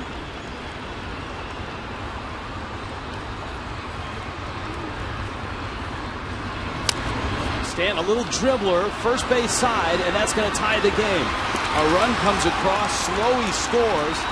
Stanton drives in the run on a little nubber off the end of the bat, and it's 3-3. It certainly wasn't what Stanton was thinking, but he made contact, got the run in, and it's a tie game.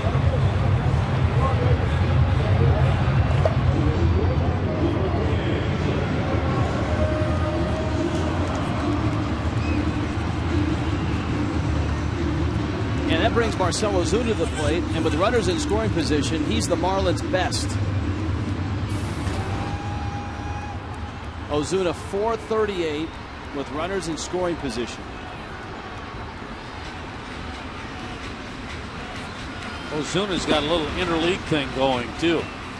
He's hit in all 9 interleague games that he's played. He doubled in the first. Bounced to first in the fourth. Now, first base is unoccupied. Morrison's on deck. I don't know that Diamond would essentially pitch around Ozuna, but he can be careful.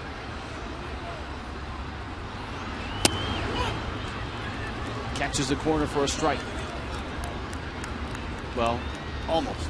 Checkers brings you Fox Tracks. Luciano. Lucas, both with hits. Mathis a 2-run homer.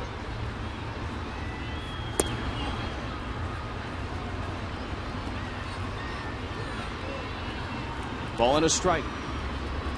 Well, it's what we've seen over the last week or 10 days, the way the Marlins have fought back. And because they've done that, getting down 3-0 in the first inning didn't mean that much. They didn't panic.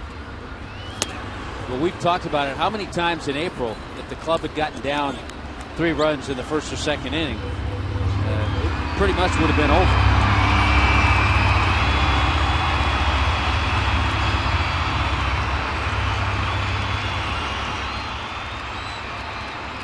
Diamond on a good changeup got strike 2.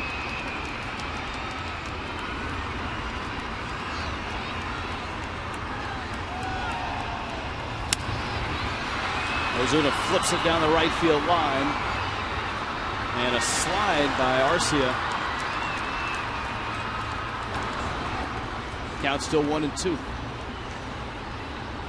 That time, an outfielder you'll see do that occasionally. We've heard Preston talk about if you're in the outfield, you lose a little space if you slide. But that time, Arcia was just trying to slide because he was getting close to the wall.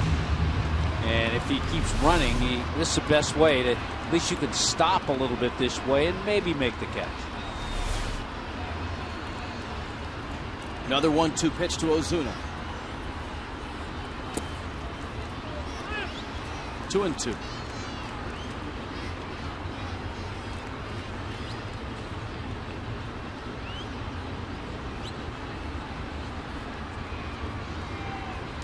Well, the Twins, Ryan Presley, he's still up. He's ready, or he wouldn't be just standing there.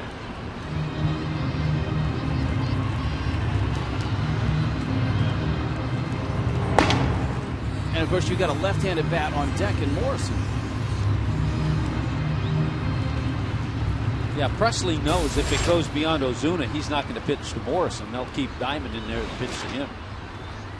Even though lefties have hit him at an over 300 clip. Now the 2-2. And he is staying away from Ozuna after he got 2 strikes. Count full 3-2.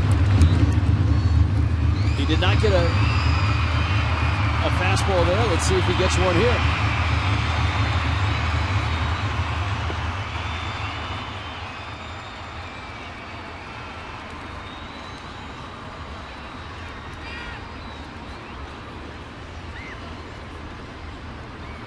Three-two on the way. And he got him off speed pitch. Down goes Ozuna. But the Marlins draw even. And they do it with a long string of hits. One of the biggest, the 2-run homer by Jeff Mathis. 3-3 after 5.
Marlins back even 3-3 in the 6th. Let's check in with Craig Minervini. Well, Rich, it's camp day. We've heard the shrieks and the screams over the audio, and I'll tell you what, the loudest group here by far is this Miami Breakthrough group. Juanita, you have 800 people here from Miami Breakthrough, huh? Yes, we do. We have about 800 students that are here today, and we're just here to support the Marlins. It's a great program. It's an academic enrichment program, students teaching students, but they're very energetic. They have almost designed cheers, too. Yes, we have an awesome energizer called the Spirit Check that we want to do for our Marlins. You can do it for us? Yes, we can. On cue? Yes, on cue. I don't believe this. All right, let's see. All right, are you ready, group? All right, let's see their what is this called again? A Spirit Check. A Spirit Check. All right, here it is. They've been going all day. Let's get, as they do their Spirit Check. We'll go over you see this sign here, guys? It's, are we on?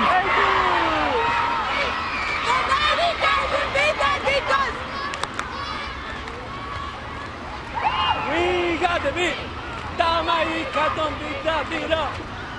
Not bad. Now, there's a sign here. Are we on TV yet? And the answer is you are on TV yet. Hi. Who came up with this sign? We made it. I knew you were gonna come. I always watch you, so I made it. Well, you made it to TV too. All right, they're a really great group. We always love having the campers out here, guys. If I can hear you, back to you. Go Marlins! All right, Craig, thanks. A lot of energy out there in right field. Echeverria catches the pop-up as Kevin Slowey gets Eduardo Escobar for the first out of this 6th inning. It's been a long ball game time-wise. The Twins got 3 in the first, and it took the Marlins 5 innings to catch up with 3 in the bottom half. Scott Diamond takes the at-bat. Just like last night, Tom, as you pointed out, the Twins don't have a real deep bench. Diamond lines one into left center field. That's a base hit. So Slowey got a hit in the bottom of the 5th. Diamond answers with a hit here in the 6th. Any Wednesday Marlins home game, you can save 60% with a Crazy 8 ticket offer. Fill up at participating Chevrons and get $8 home run porch or $18 home plate box tickets. Visit your local Chevron or marlins.com/Chevron for details. Restrictions apply.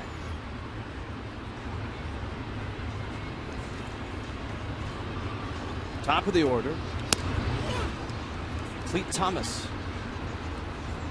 Thomas has walked twice.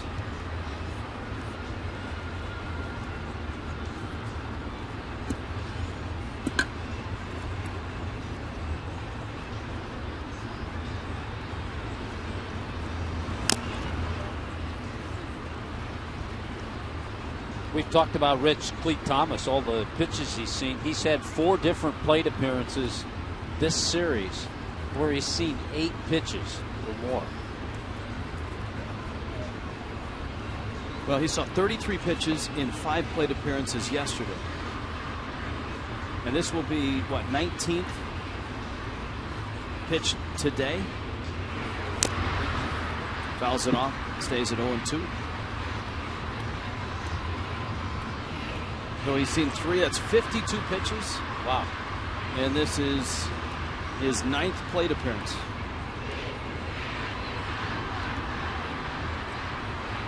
See, the MLB average is a tick below 4.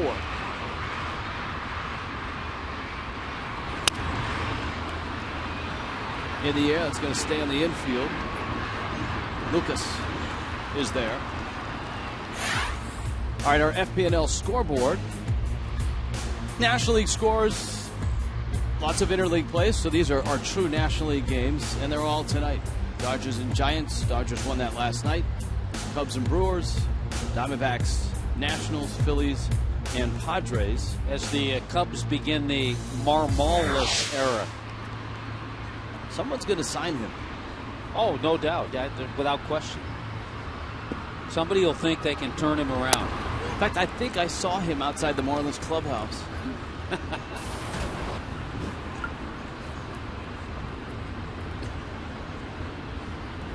You're not biting on that one. I'm not biting on that. No. How good was R.A. Dickey today over in St. Pete as Toronto shut out the Rays 3-0. Dickey, a complete game 2-hit shutout. He was good and fast. Yeah, 2 hours and 10 minutes at the Trop. Wow. 6 strikeouts, 1 walk. And that was a return of Jose Reyes, who was 0 for 4 in the ball game. Adam Lind and Edwin Encarnacion homered.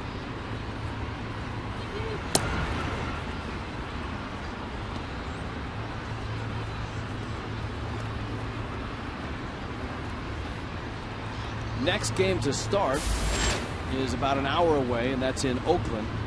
The Reds and the Athletics. The Pirates in Seattle start 5 minutes after that, and Colorado and Boston start at 4 Eastern. Everything else is a night game tonight in baseball.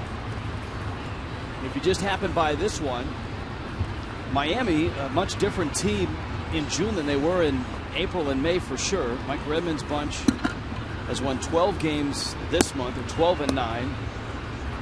And they won last night, beating the Twins. Dozier pokes it over to Lucas at second, and he flips to first, and Kevin Slowey, who came in relief, gets through the 6th on a gorgeous day in Miami. It's 3-3.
Goodyear has learned making tires that go the distance inspire what they roll into yours. Goodyear, more driven.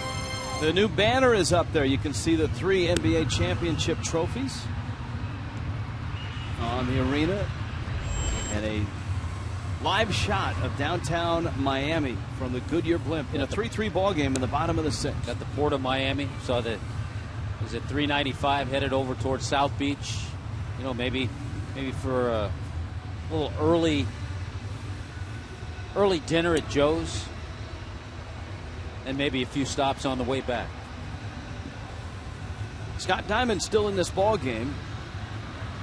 Diamond wobbled a bit in the first, but got out without any damage. And then from that point on, he put it in gear. He retired 10 in a row until the 5th. And that's when the Marlins put 5 hits on the board and 3 runs. That Padres series is a weekend wraparound series, and so the Sunday is game 3. And as I mentioned, Tommy, it's the mother of all promotional days. It's Bark at the Park. If you can't find one thing that you like here, then you're in trouble. And it's Juan Pierre 20th anniversary bobblehead day, courtesy of Pepsi. And it's the Marlins and Fox Sports Florida celebrating 20 years of Marlins baseball. Go to Marlins.com for tickets. Here getting this day off, Morrison against Diamond. He's lined out and struck out. Twins bullpen is active. This may be the last guy that Diamond faces.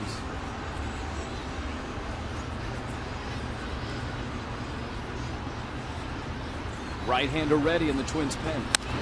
And Morrison shoots one into left field, a base hit.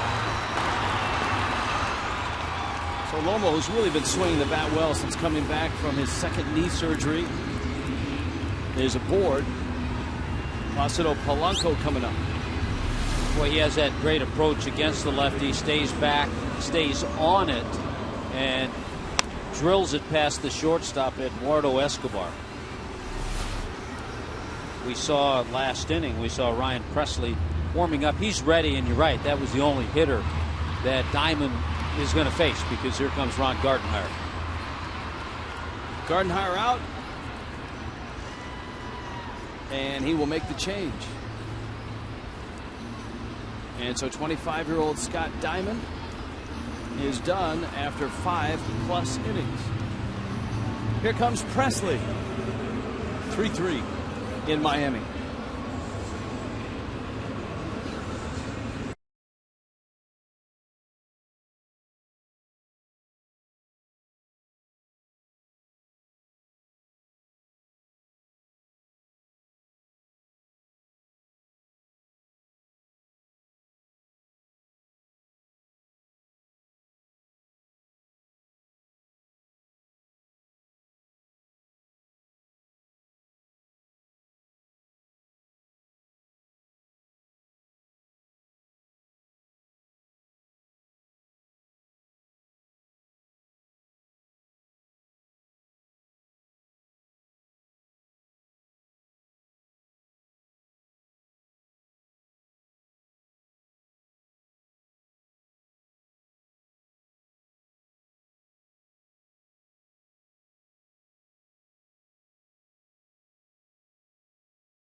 And a new pitcher on for the Twins. Scott Diamond exits.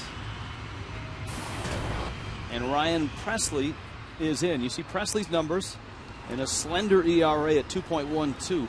Twins bullpen has been very good this year. Yeah, he's part of that bullpen, Rich, that leads the American League in ERA. Polanco takes a fastball up. Kind of the reverse. You know, so many times you hear, well, you got to get to the starter and then get into their bullpen. It's just the opposite with the Twins, because their starters have the worst ERA in the American League.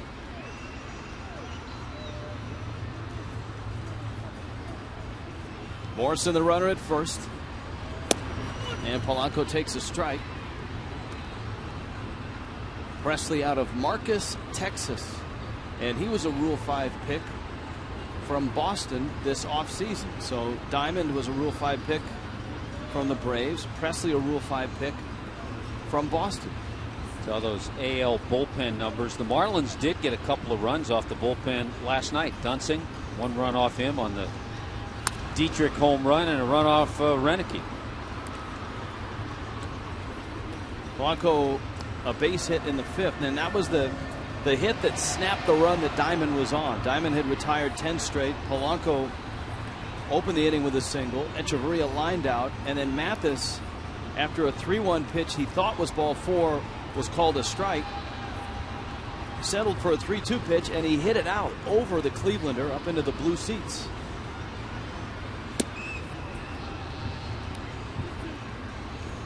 Two and 2. Marlins would then get hits from Kevin Slowey, Justin Ruggiano, Ed Lucas to load the bases, and Giancarlo Stanton's ground ball out tied the game.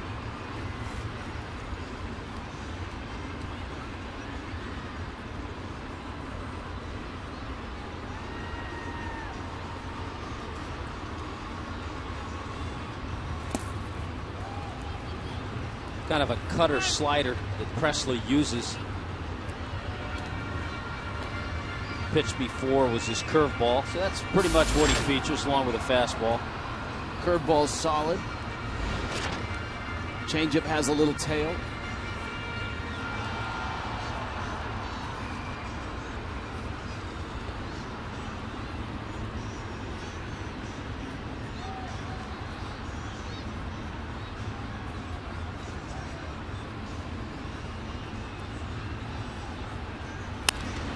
Polanco rifles one, left field, down the line, and deep, and gone! He hit it out! Placido Polanco, of all people! His first of the season. What a day. Two guys with firsts. Two guys who you do not expect to get the power from. Jeff Mathis, his first of the year, and Placido Polanco hitting it off the right-hander after Gartenhire made the move to bring in Presley. So Lomo got the hit off the lefty. Polanco gets the home run off the righty. Sometimes it just doesn't pay. That one just getting over the wall, 344 feet from home plate. Rich, the Marlins' last 10 batters, and you brought it up, it started with Polanco. The last 10 batters have gotten 7 hits. That a Clevelander home run. And Trevorria with a 1-0 pitch coming. And he lines it foul. It's almost like someone just turned on a faucet and the hits just keep rolling out. Polanco hit just 2 home runs last year in 90 games with the Phils. That is his 84th career home run. And of course, Polanco has been in the big leagues forever. Well, he came into this game with 2,098 hits, so a couple hits today. He has 2,000. He has 2,100 hits now for Placido Polanco in his 16th big league season. So a 5-3 Miami lead. The other thing about Polanco, I don't know if he can get up high enough. It's really hard when you get so many at-bats. He came into this season with a career average of 299.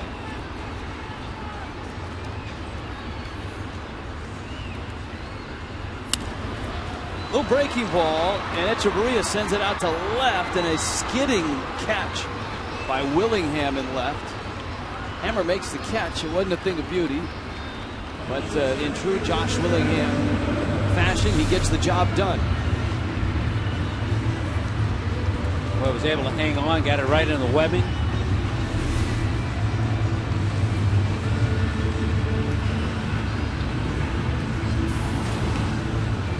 Now here is Mathis, whose homer in the 5th got Miami on the board.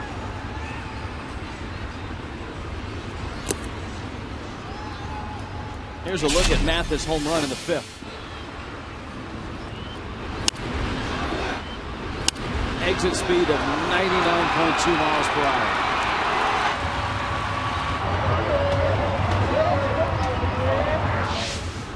It's a great feeling for a ball club when guys like Mathis and Polanco, who haven't hit home runs, who haven't contributed a lot driving in runs, when they get key hits and hit the long ball.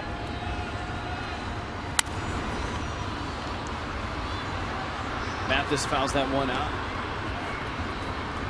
Polanco's first. Mathis with his first. And they've combined to drive in 4 of the 5 runs today.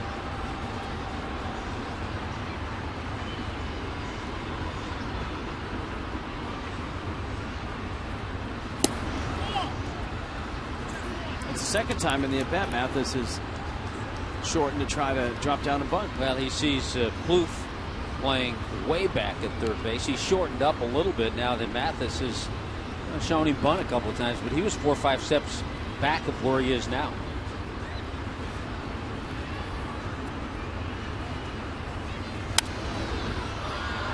Mathis drives it in the air to right.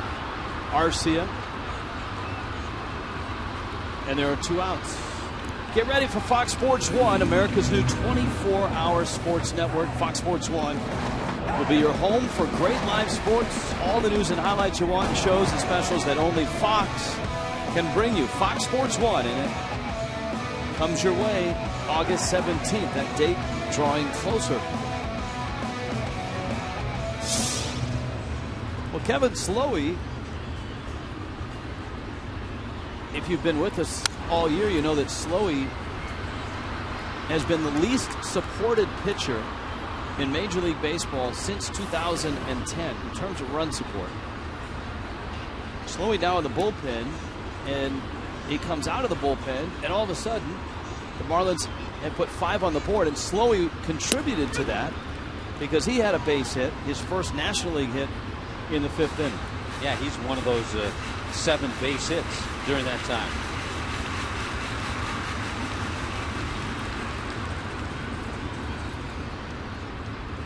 Old school, no batting gloves for Slowey. I don't think he owns it. He probably doesn't have any, yeah.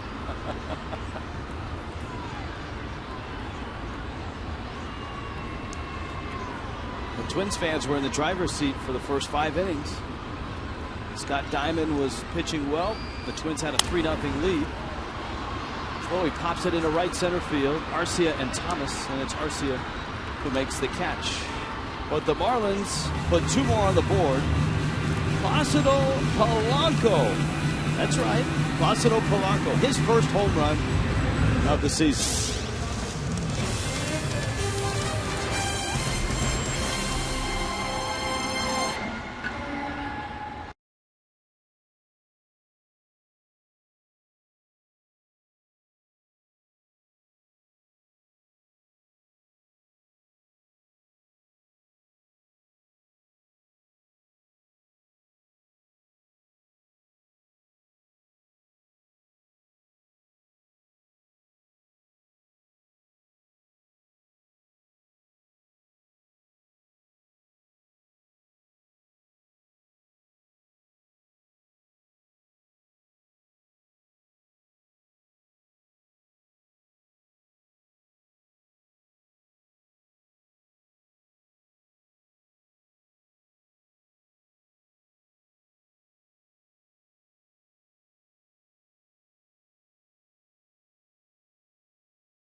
Above and around Miami. 5-3, Marlins on top of the Twins.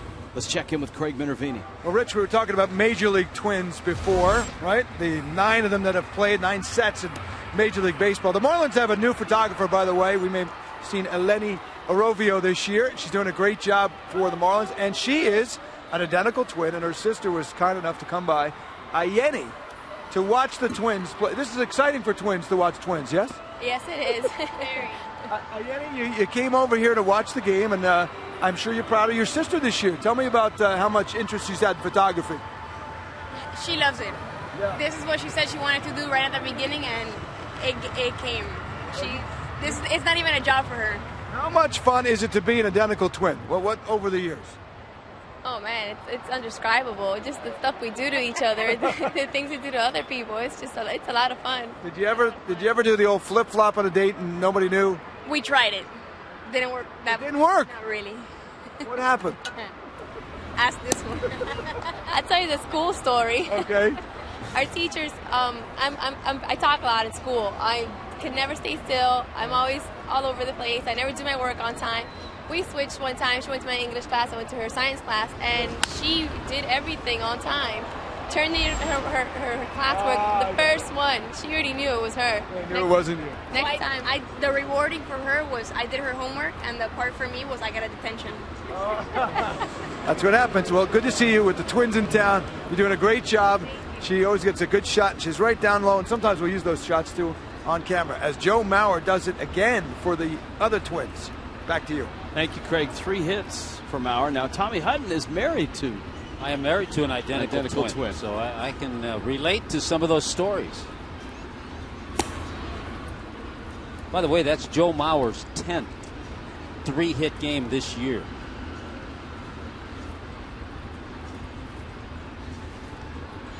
Josh Willingham is up. Oswaldo Arcia to follow. It's a big inning for Kevin Slowey. Now that the Marlins have the lead, a roller to short, and that's exactly what he needs. The turn by Lucas is right on the button, and a double play. Echeverria, Lucas to Morrison. Well, how sweet does that look? And how does it feel for Kevin Slowey? You give up that leadoff hit to a great hitter. You get another tough hitter at the plate, and you get that routine 6-4-3 double play.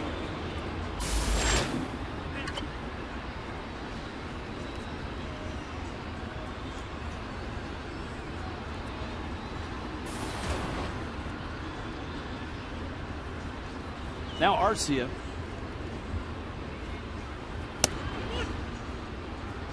And Arcia, the rookie right fielder, takes a strike. And I might add, Rich, I have to be careful because my wife's twin sister's in town right now staying with us. Now, those twins had a story that they obviously did not feel comfortable sharing. I would expect you have a few of those as well.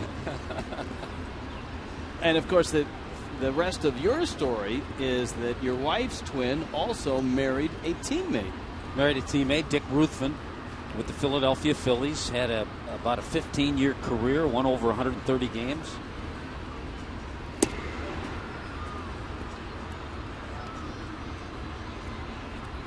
May see them in Atlanta. They live up in the Atlanta area.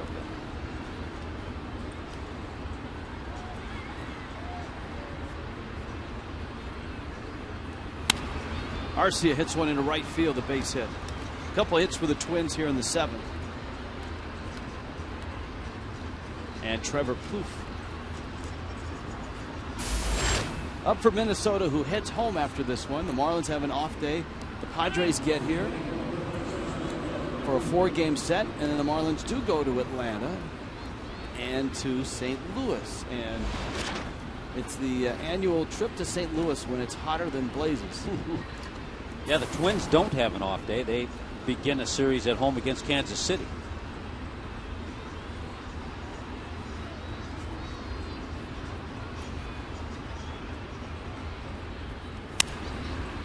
I would imagine in Atlanta on 4th of July, it's not going to be real breezy and chilly either. 4th of July is a night game in Atlanta. Yeah, what's up with that? I don't know. What's up with that? Tommy will be dancing around in the press box. What's up with that?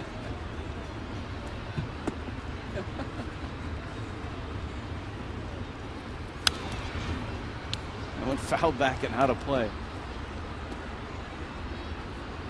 Last year, the Marlins around this time of year made the trip through Milwaukee and through St. Louis, and I think 4 of those days were the hottest days on those dates in those 2 cities' history. I think we learned I did anyway, learned something in Milwaukee, how hot it was, because they don't have air conditioning at Miller Park. No. Their park designed obviously for the cold weather early in the year.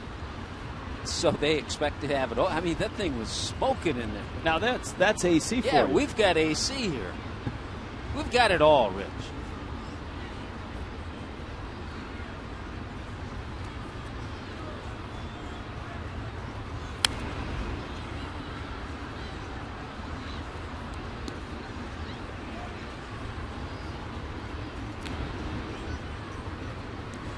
Kevin Slowey with the count 1-2. Now Slowey came in and started the 5th. It was a long 4 innings for Tom Kohler and a struggle for Tom, especially that first inning. This is the 3rd inning for Slowey. And Tim Welke tells you where that one was. Chloe strikes out Trevor Plouffe. 7th inning stretch in Miami.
Summaries brought to you by Auto Nation.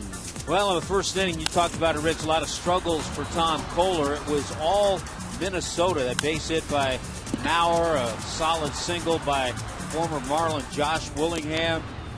Then on this ground ball, Morrison tried to get 2, hits the runner, another run scores. So 3 runs in the first inning by the Twins. But the Marlins come back on a 3-2 pitch. Jeff Mathis with a home run, a 2-run shot. That made it a 3-2 game. Later they would score another run. Polanco hit a 2-run shot. That's how we stand now, 5-3. Ruggiano, Lucas Stanton in the 7th. Presley still in there for the Twins. Ruggiano swings and misses in a breaking ball.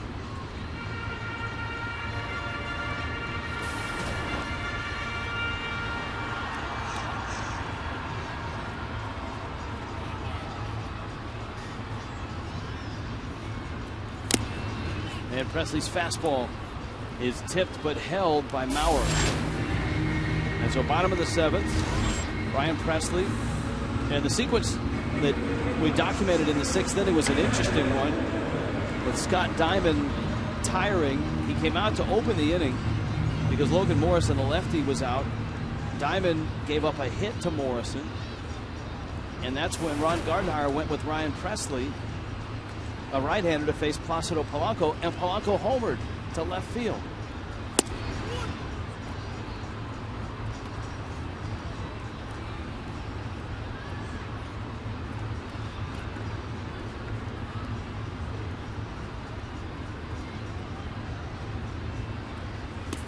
Oh, 1 misses away. Well, the Marlins had that stretch of 10 batters. 7 of those batters got base hits. 5th and 6th inning.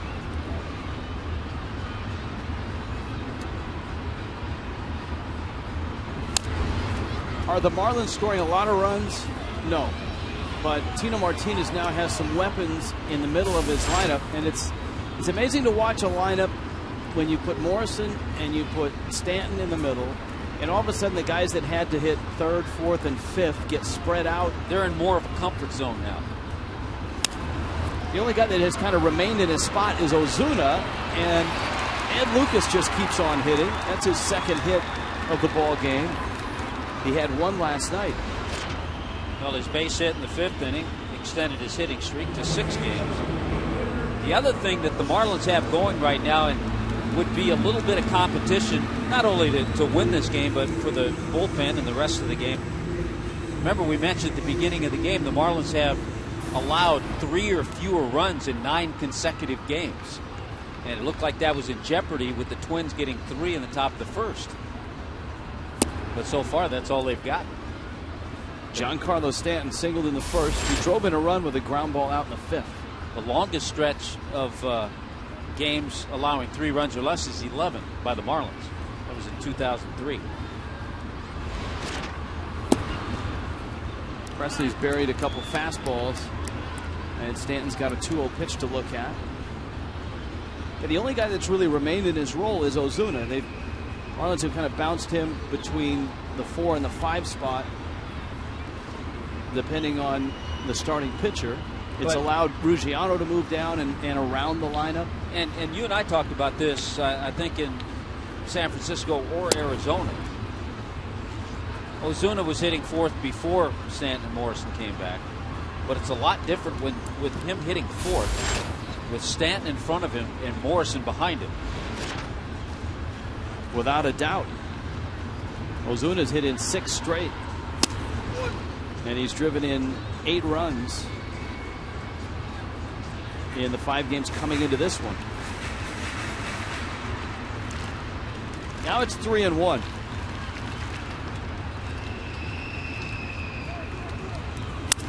Stanton drills that one into left center field. Base hit. Lucas turns second on his way to third, and he gets there. And Miami has another hit. Ball kicks away from Dozier at second. Stanton is going to take second.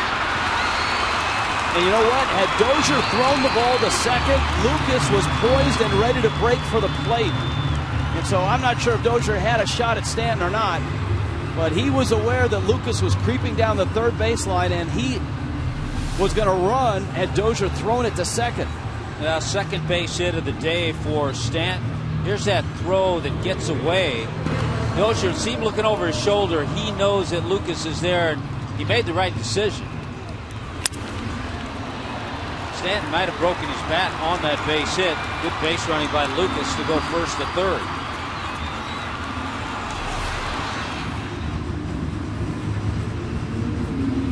And so here's Ozuna now with runners at second and third, and Ozuna a double in 3 trips and a chance to pick up more RBIs.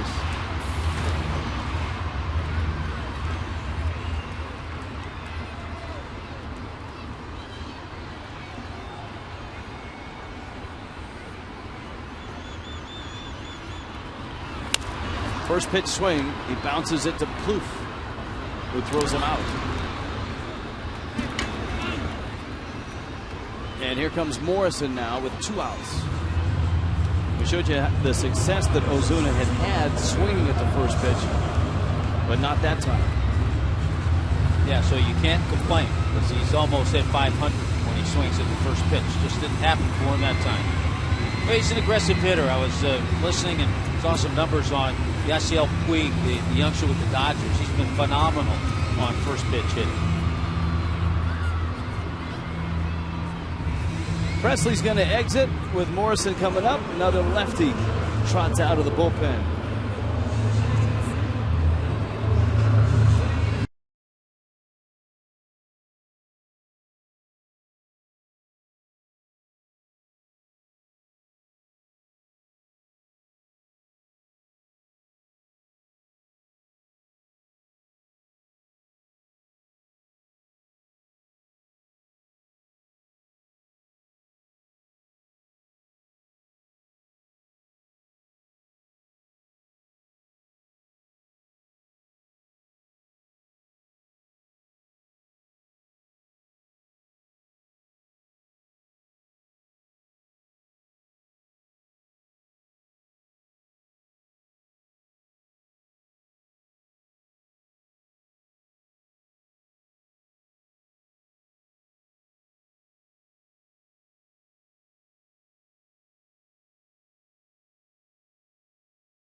Of the good circle change, Ricky Nolasco for the Fish. It's Padres and Marlins.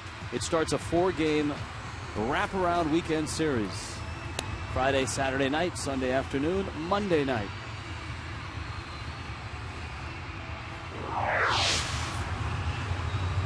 Brian Dunsing into the ball game. Now Dunsing last night came into the game and he gave up that Derek Dietrich home run in the 7th, and that snapped a long run for Dunsing, having not given up a home run. He'd gone 48 straight appearances, 50 2/3 innings, without giving up a home run. Yeah, that going back to last year. Morrison had a good at bat against a lefty last time. He singled in the 6th, and he hits a one-hopper at the first baseman Parmelee, who gets to the bag. And the Marlins leave 2 in scoring position. 7 innings over here. 5-3 Miami.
Terrific shots from the Goodyear blimp around Miami.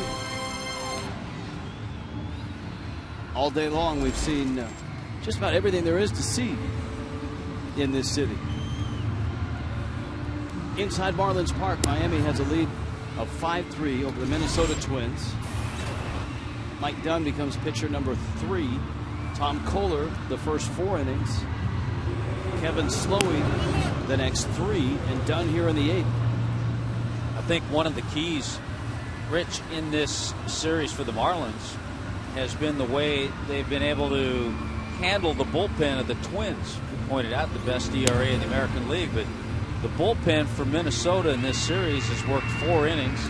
Mike Redmond's club has gotten 6 hits and 3 runs off that pen.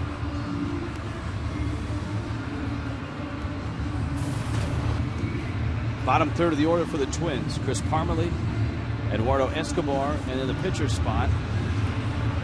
Obviously, Dunn's job is to keep the lead, keep the pitch count down,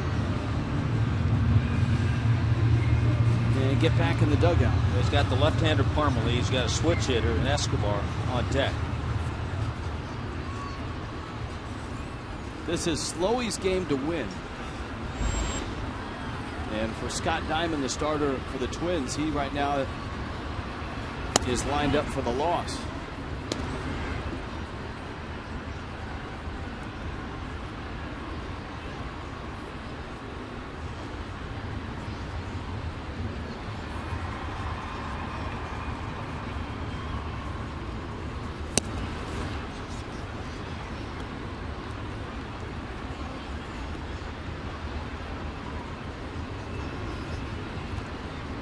Ball and a strike.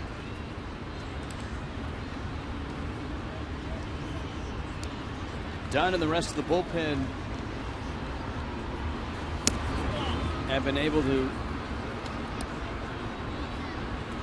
keep leads, deliver the ball to Cishek in the ninth. Cishek has been hot. 8 of his last 9 save opportunities, and an 0.75 ERA in his last 13 appearances for Cishek. It's just amazing as Slowey talks things over with Jose Fernandez. It's amazing when you see the record of Mariano Rivera, because you read where top-notch closers, Jonathan Papelbon has blown 4 of the last 5 save opportunities. So it happens to everybody except Mariano.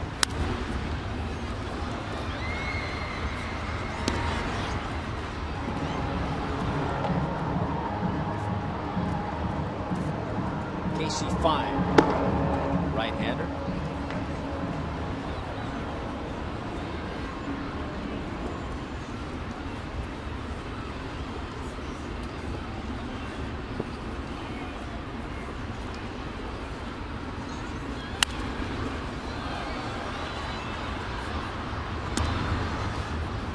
Parmelee fouls it off. He's 0 for 2 with a walk.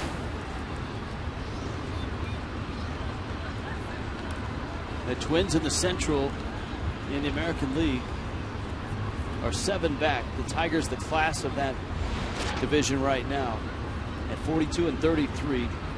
Cleveland 2 over and 3.5 back. Marlins will go to Kansas City. The Royals are 4 under, 6.5 back. The White Sox are now 10 under.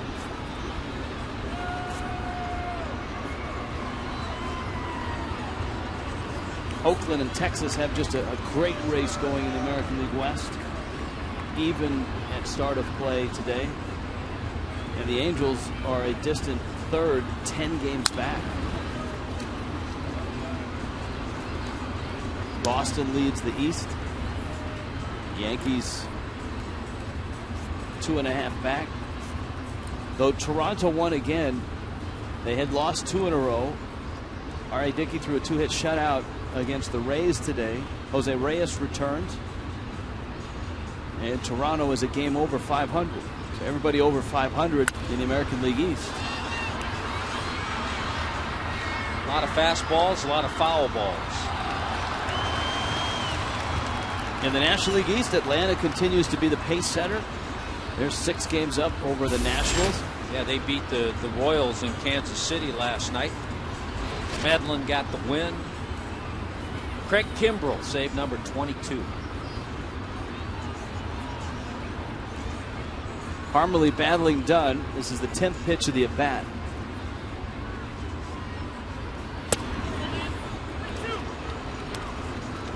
And it's 3-2.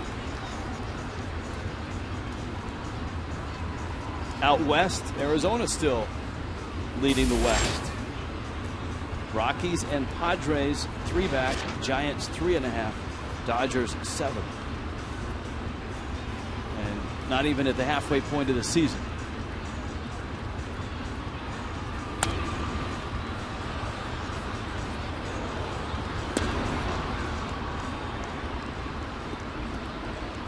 So an 11-pitch at bat here. If Mike Dunn wasn't loose before he got here, he's loose now. He's at a point, if he threw that breaking ball, he'd have a chance to get Parmelee, but I don't know how confident he is in throwing it for a strike. So he's stayed with fastballs and finally gets him. 1 out here in the 8th. I'm not sure what to make of the Fox tracks. Some psychiatrist probably could, though. Looks like a dartboard at happy hour. I see a butterfly.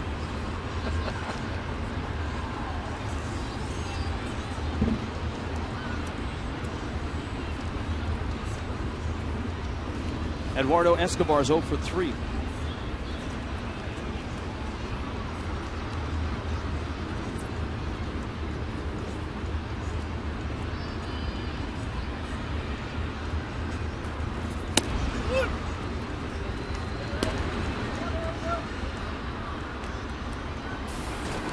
Oh, and 1 to Escobar.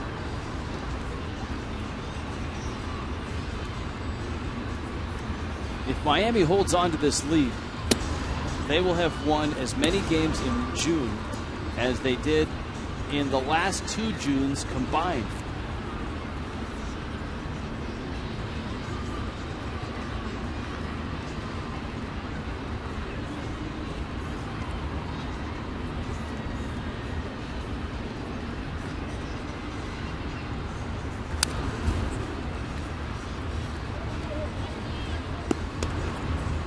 Ball and a strike. All-Star game is, 3 weeks away in New York? Yeah, July 16th, Citi Field.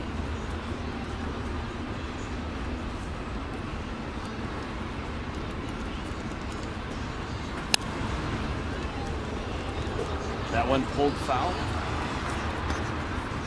Not sure how the American League voting is going, but every time I look at a box score, first baseman Chris Davis of the Orioles hits a home run. He's got 28 home runs, 72 RBIs, and he's hitting .333. Last I checked, he was leading. Okay, good. American League first baseman.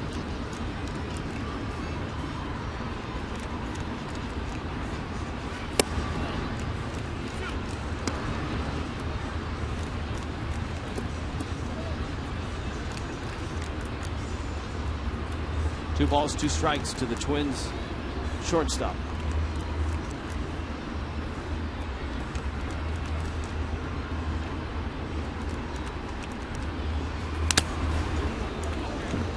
Tim Welke's a Lions fan. He's tough. He's had to weather a lot of agony with those Detroit Lions. He's lived through some rough years. Yeah, so that's nothing. I mean, you think that's worse than Joey Harrington and some of the other struggles the Lions have had?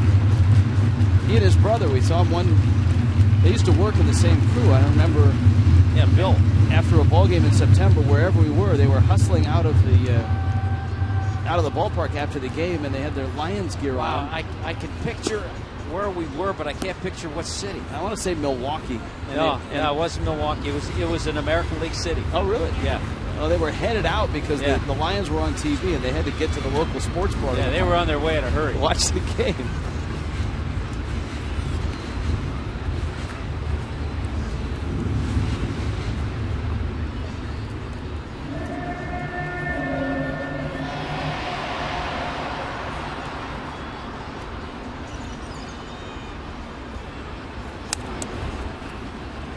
Well, that one was fouled off, and Mathis got the backswing right on the glove hand.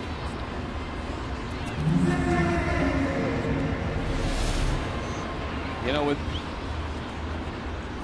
catchers want to get in there, and of course, did that really start with Charlie Lau and George Brett, the release of the top hand and the follow through? I think so, because you didn't see that as often. You didn't see catchers get hit with that backswing that way.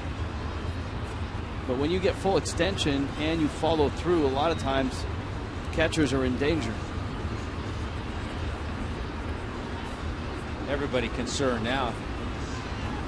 Parmelee, Welke, here comes Sean Cunningham. Mike Redmond knows the feeling. Hey, how about the great footage on Marlins Live of Mike Redmond in a Twins uniform legging out a triple, ending with a headfirst slide into third base. I think Red would call it a headfirst flop, but it was a triple, the way you look at it. Mathis, of course, had his collarbone broken first game of spring training. All right, track staff, way to go. Here's some Mike Redmond as a Twin. Classic moments. Little dribbler there. Red hit close to 300. Carlos Gomez back when he was a Twin. Look at Red throwing guys out. On the money.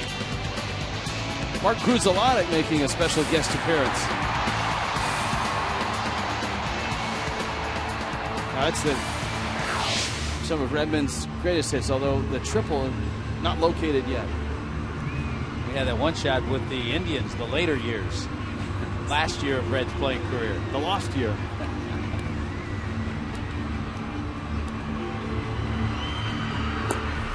And not much you can do to protect on this except maybe get the hand back or back up a bit. But catchers want to be as close as they can to the plate.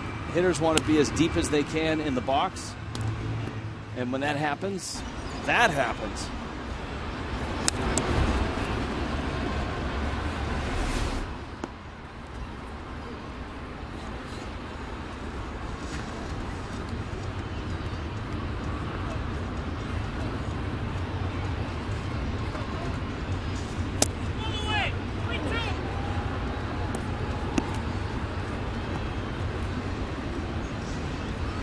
Of the two games that started in the lunch hour, the first one took, what, 2 hours, 10 minutes?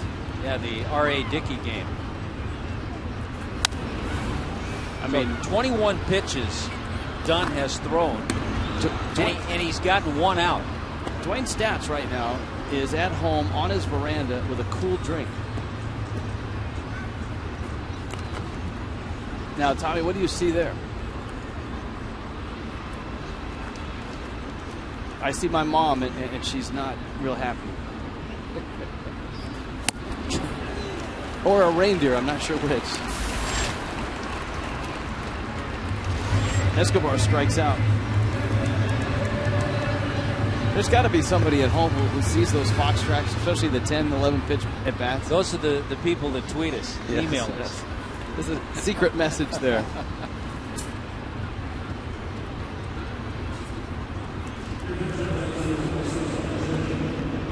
I'm watching the pitch tracks on my iPad too, and it's very scary because it's colorful. Jamie Carroll to the plate.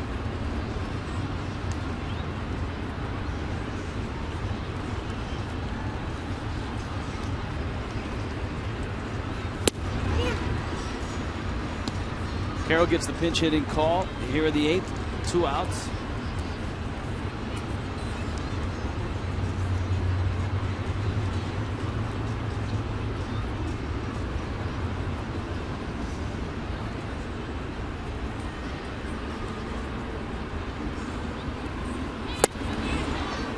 Jamie Carroll in a select group of people.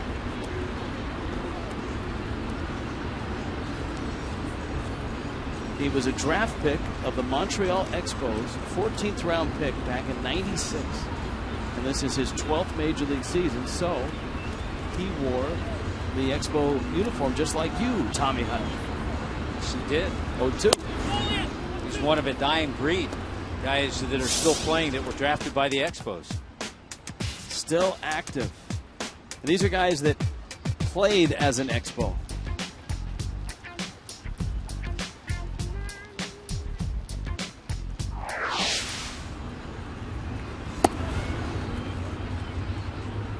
Two balls, 2 strikes.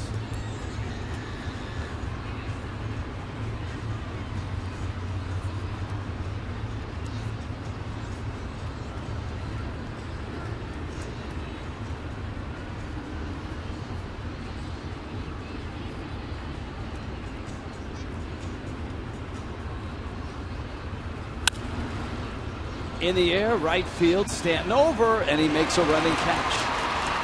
A 1-2-3 inning. It lasted about 15 minutes. And the Marlins will take it. 5-3.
And Casey Fiend is here. Now, Tommy, I've figured what we can use the blimp for now as the game draws closer. Traffic report? Absolutely.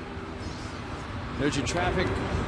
If you're going eastbound, 112 backed up at 95. You got to take the overpass to the express lane. But if I go west, at this point, traffic's moving okay. You have to always merge a little bit to get in that left lane to get northbound. But after the game, Rich, you and I head in different directions. That's right. People don't know that Tommy and I never speak off camera. Here's Fiend, and he takes outside. We only text and Instagram. I don't know how to Instagram. I haven't figured that out yet. I can't believe it. For 5 years, I've been sending you stuff. Texting and tweeting. That's good enough. Here's Polanco, and he fouls it off out of play. Placido Polanco, Adeiny Echeverria, and Jeff Mathis in the 8th. Yes, that is a 2-run home run next to Polanco's name. And it was against Ryan Presley, who came out of the bullpen just to face Polanco. He pulled one down the left field line. It looked like it grazed the top of the wall on its way out.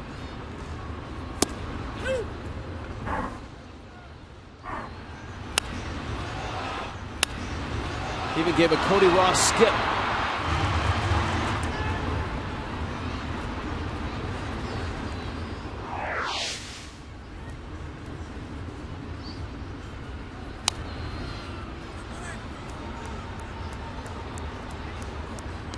A ball and 2 strikes. Miami has 5 runs, 11 hits. 3 runs, 8 hits.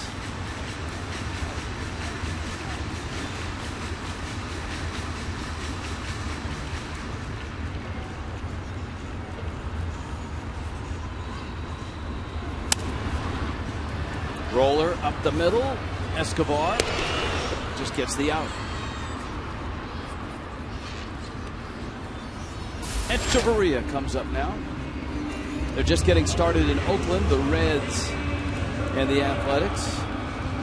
2 franchises that have met in 2 World Series, with Oakland taking the 1972 World Series. That was an upset over the Big Red Machine. Oakland was without Reggie Jackson. And then Cincinnati beat the Bash Brothers.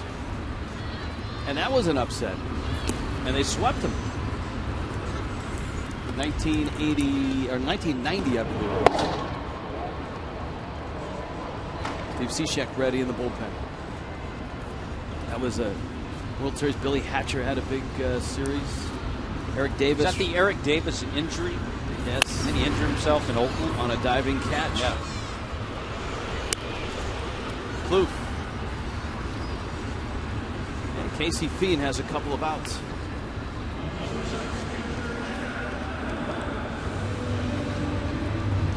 Well, we'll see how the hand feels for Jeff Mathis. Yeah, that's the thing that always amazes me about catchers. Their number one job is to handle pitching staff and call games, and then they have to get beat up and foul tips, bats hitting the top of the hand. Then they have to go up and try and hit. That's what's even more incredible about what Joe Mauer has done over his career, what Yadier Molina does.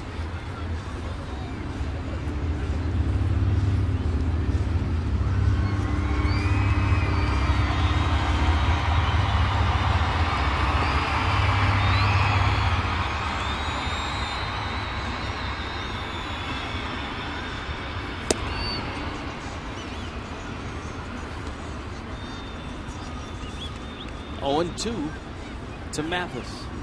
He's old school as well. He doesn't have the batting gloves on.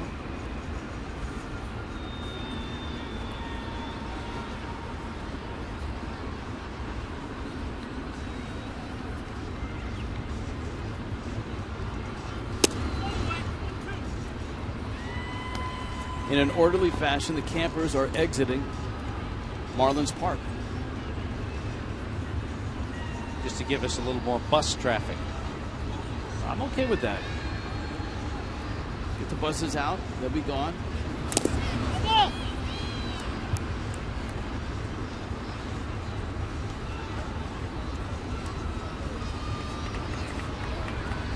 Casey Fee, born in Santa Rosa, California.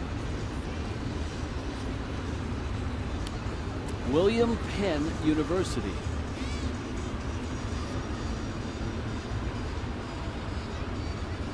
And then he went to Golden West College in Huntington Beach, and then he ended up at Cal Poly San Luis Obispo.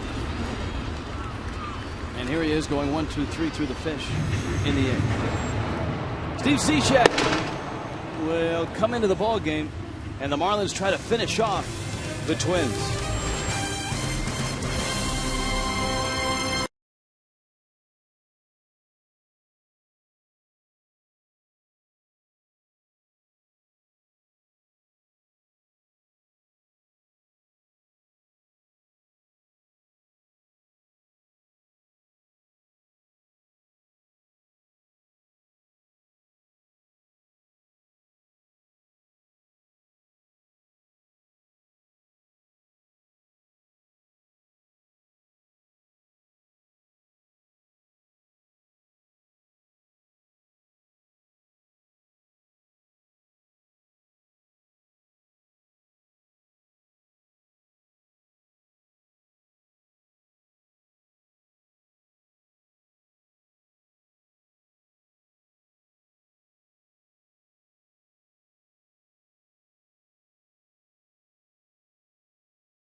Twins and win their second straight against Minnesota. MLB.com at bat, the #1 source for live baseball everywhere you go. iPhone, iPad, Android, BlackBerry 10. At bat delivers Marlins baseball with live audio, pitch tracked, stats, news, highlights, and more. Text at bat to 31826 or go to Marlins.com for details.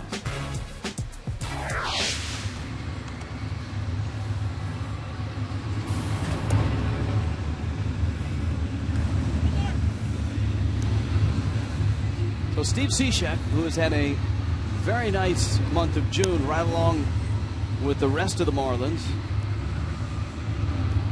takes the baton from Mike Dunn. And remember, it was Tom Koehler to begin with, Kevin Slowey for 3 innings after Koehler went just 4. Mike Dunn got the 8th. And here is Steve Cishek. And as Tommy Hutton pointed out early in the telecast, the Marlins have a nice run of games as a staff in which they've allowed 3 runs or less. And they give up 3 right out of the chute, and it's still at 3. If Cishek is able to hold it, that would be 10 consecutive games. You mentioned, Rich, the number of saves for Cishek in the month of June. Only Jim Johnson of the Orioles and Joe Nathan of the Rangers have more. So trying to tie Nathan, trying to get number 9 here today. Glenn Perkins of the Twins has had a good month as well, but he hasn't sniffed the mound in these last 2 ball games. Clete Thomas, Brian Dozier, Joe Mauer.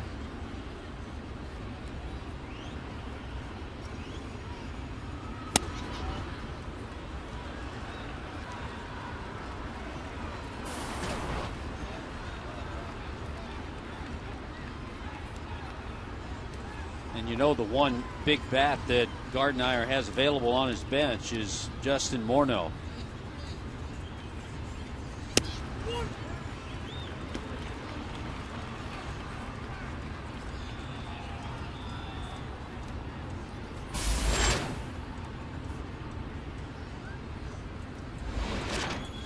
Morneau Waiting in the wings, the 3-1 pitch. And that's a strike. Clete Thomas has been a pitch count machine in these 2 games. Walked twice here. Was on base twice yesterday.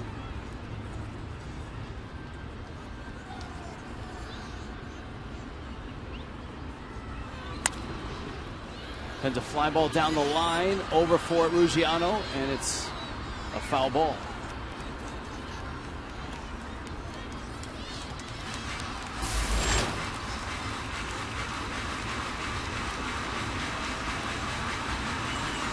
Clete Thomas, Rich, has seen 58 pitches in the 2 games.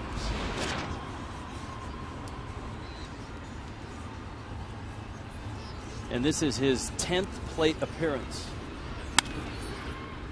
Sharp ground ball. Lucas got the glove down and gets the out. And so Cishek has an out. Brian Dozier was scheduled, but Morneau is going to hit for him. Our poll results, we're talking about the possibility of changing the DH rules by parks. National League parks, the DH hit. Pitchers hit in the American League parks. And the fans are opposed to that. They'd rather stay the same.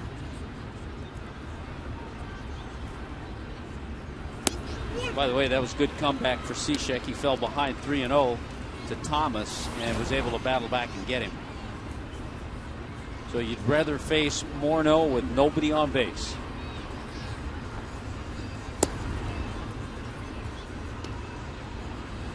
Morneau hitting here in the ninth. Cishek trying to shut the door. Marlins looking for their 13th win in June.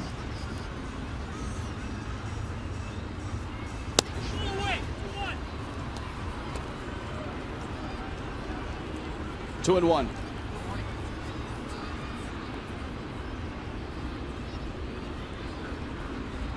Boy, this one didn't look good early.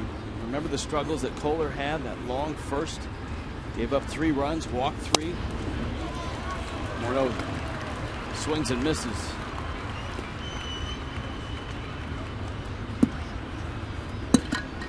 Mike Redmond's ball club serving notice that they're not only starting to grow up, but now they've got their 2 big bats in the middle of the order healthy.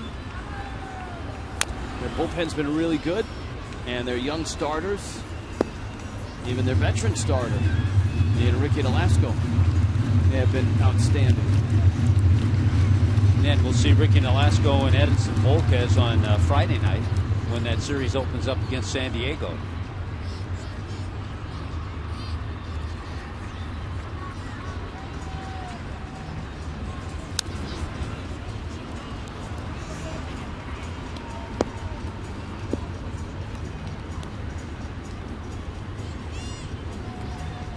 Two and two.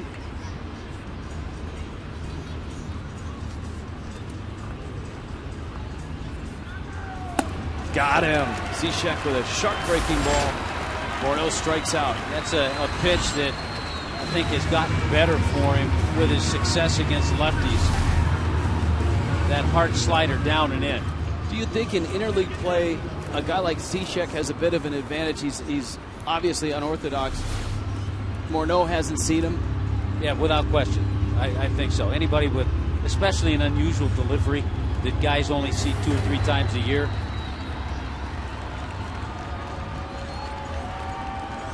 So here's Maurer, who has wrapped out 3 hits. 5 hits in the 2 games for Maurer. But the Twins are in danger of falling 6 under if they lose this game.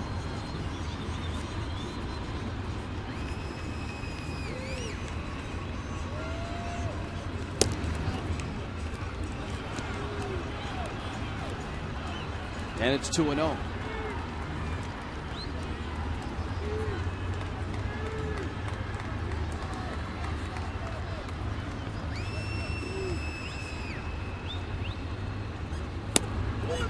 Cishek gets a strike. It started with that nice series against the Cardinals, a weekend series. The first series the Cardinals had lost since April. Marlins went down to the wire with Arizona on every game. Won just 1 of 3 there, but went on to San Francisco to win 3 of 4. Minnesota in for a brief 2-game stop.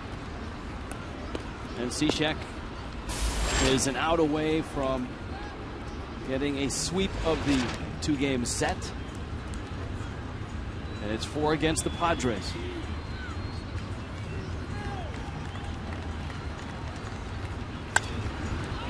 In the air and towards the line, and Ruggiano is there, and he gets it. Ball game. Marlins win it, and they beat the Twins, and a June revival continues for Miami.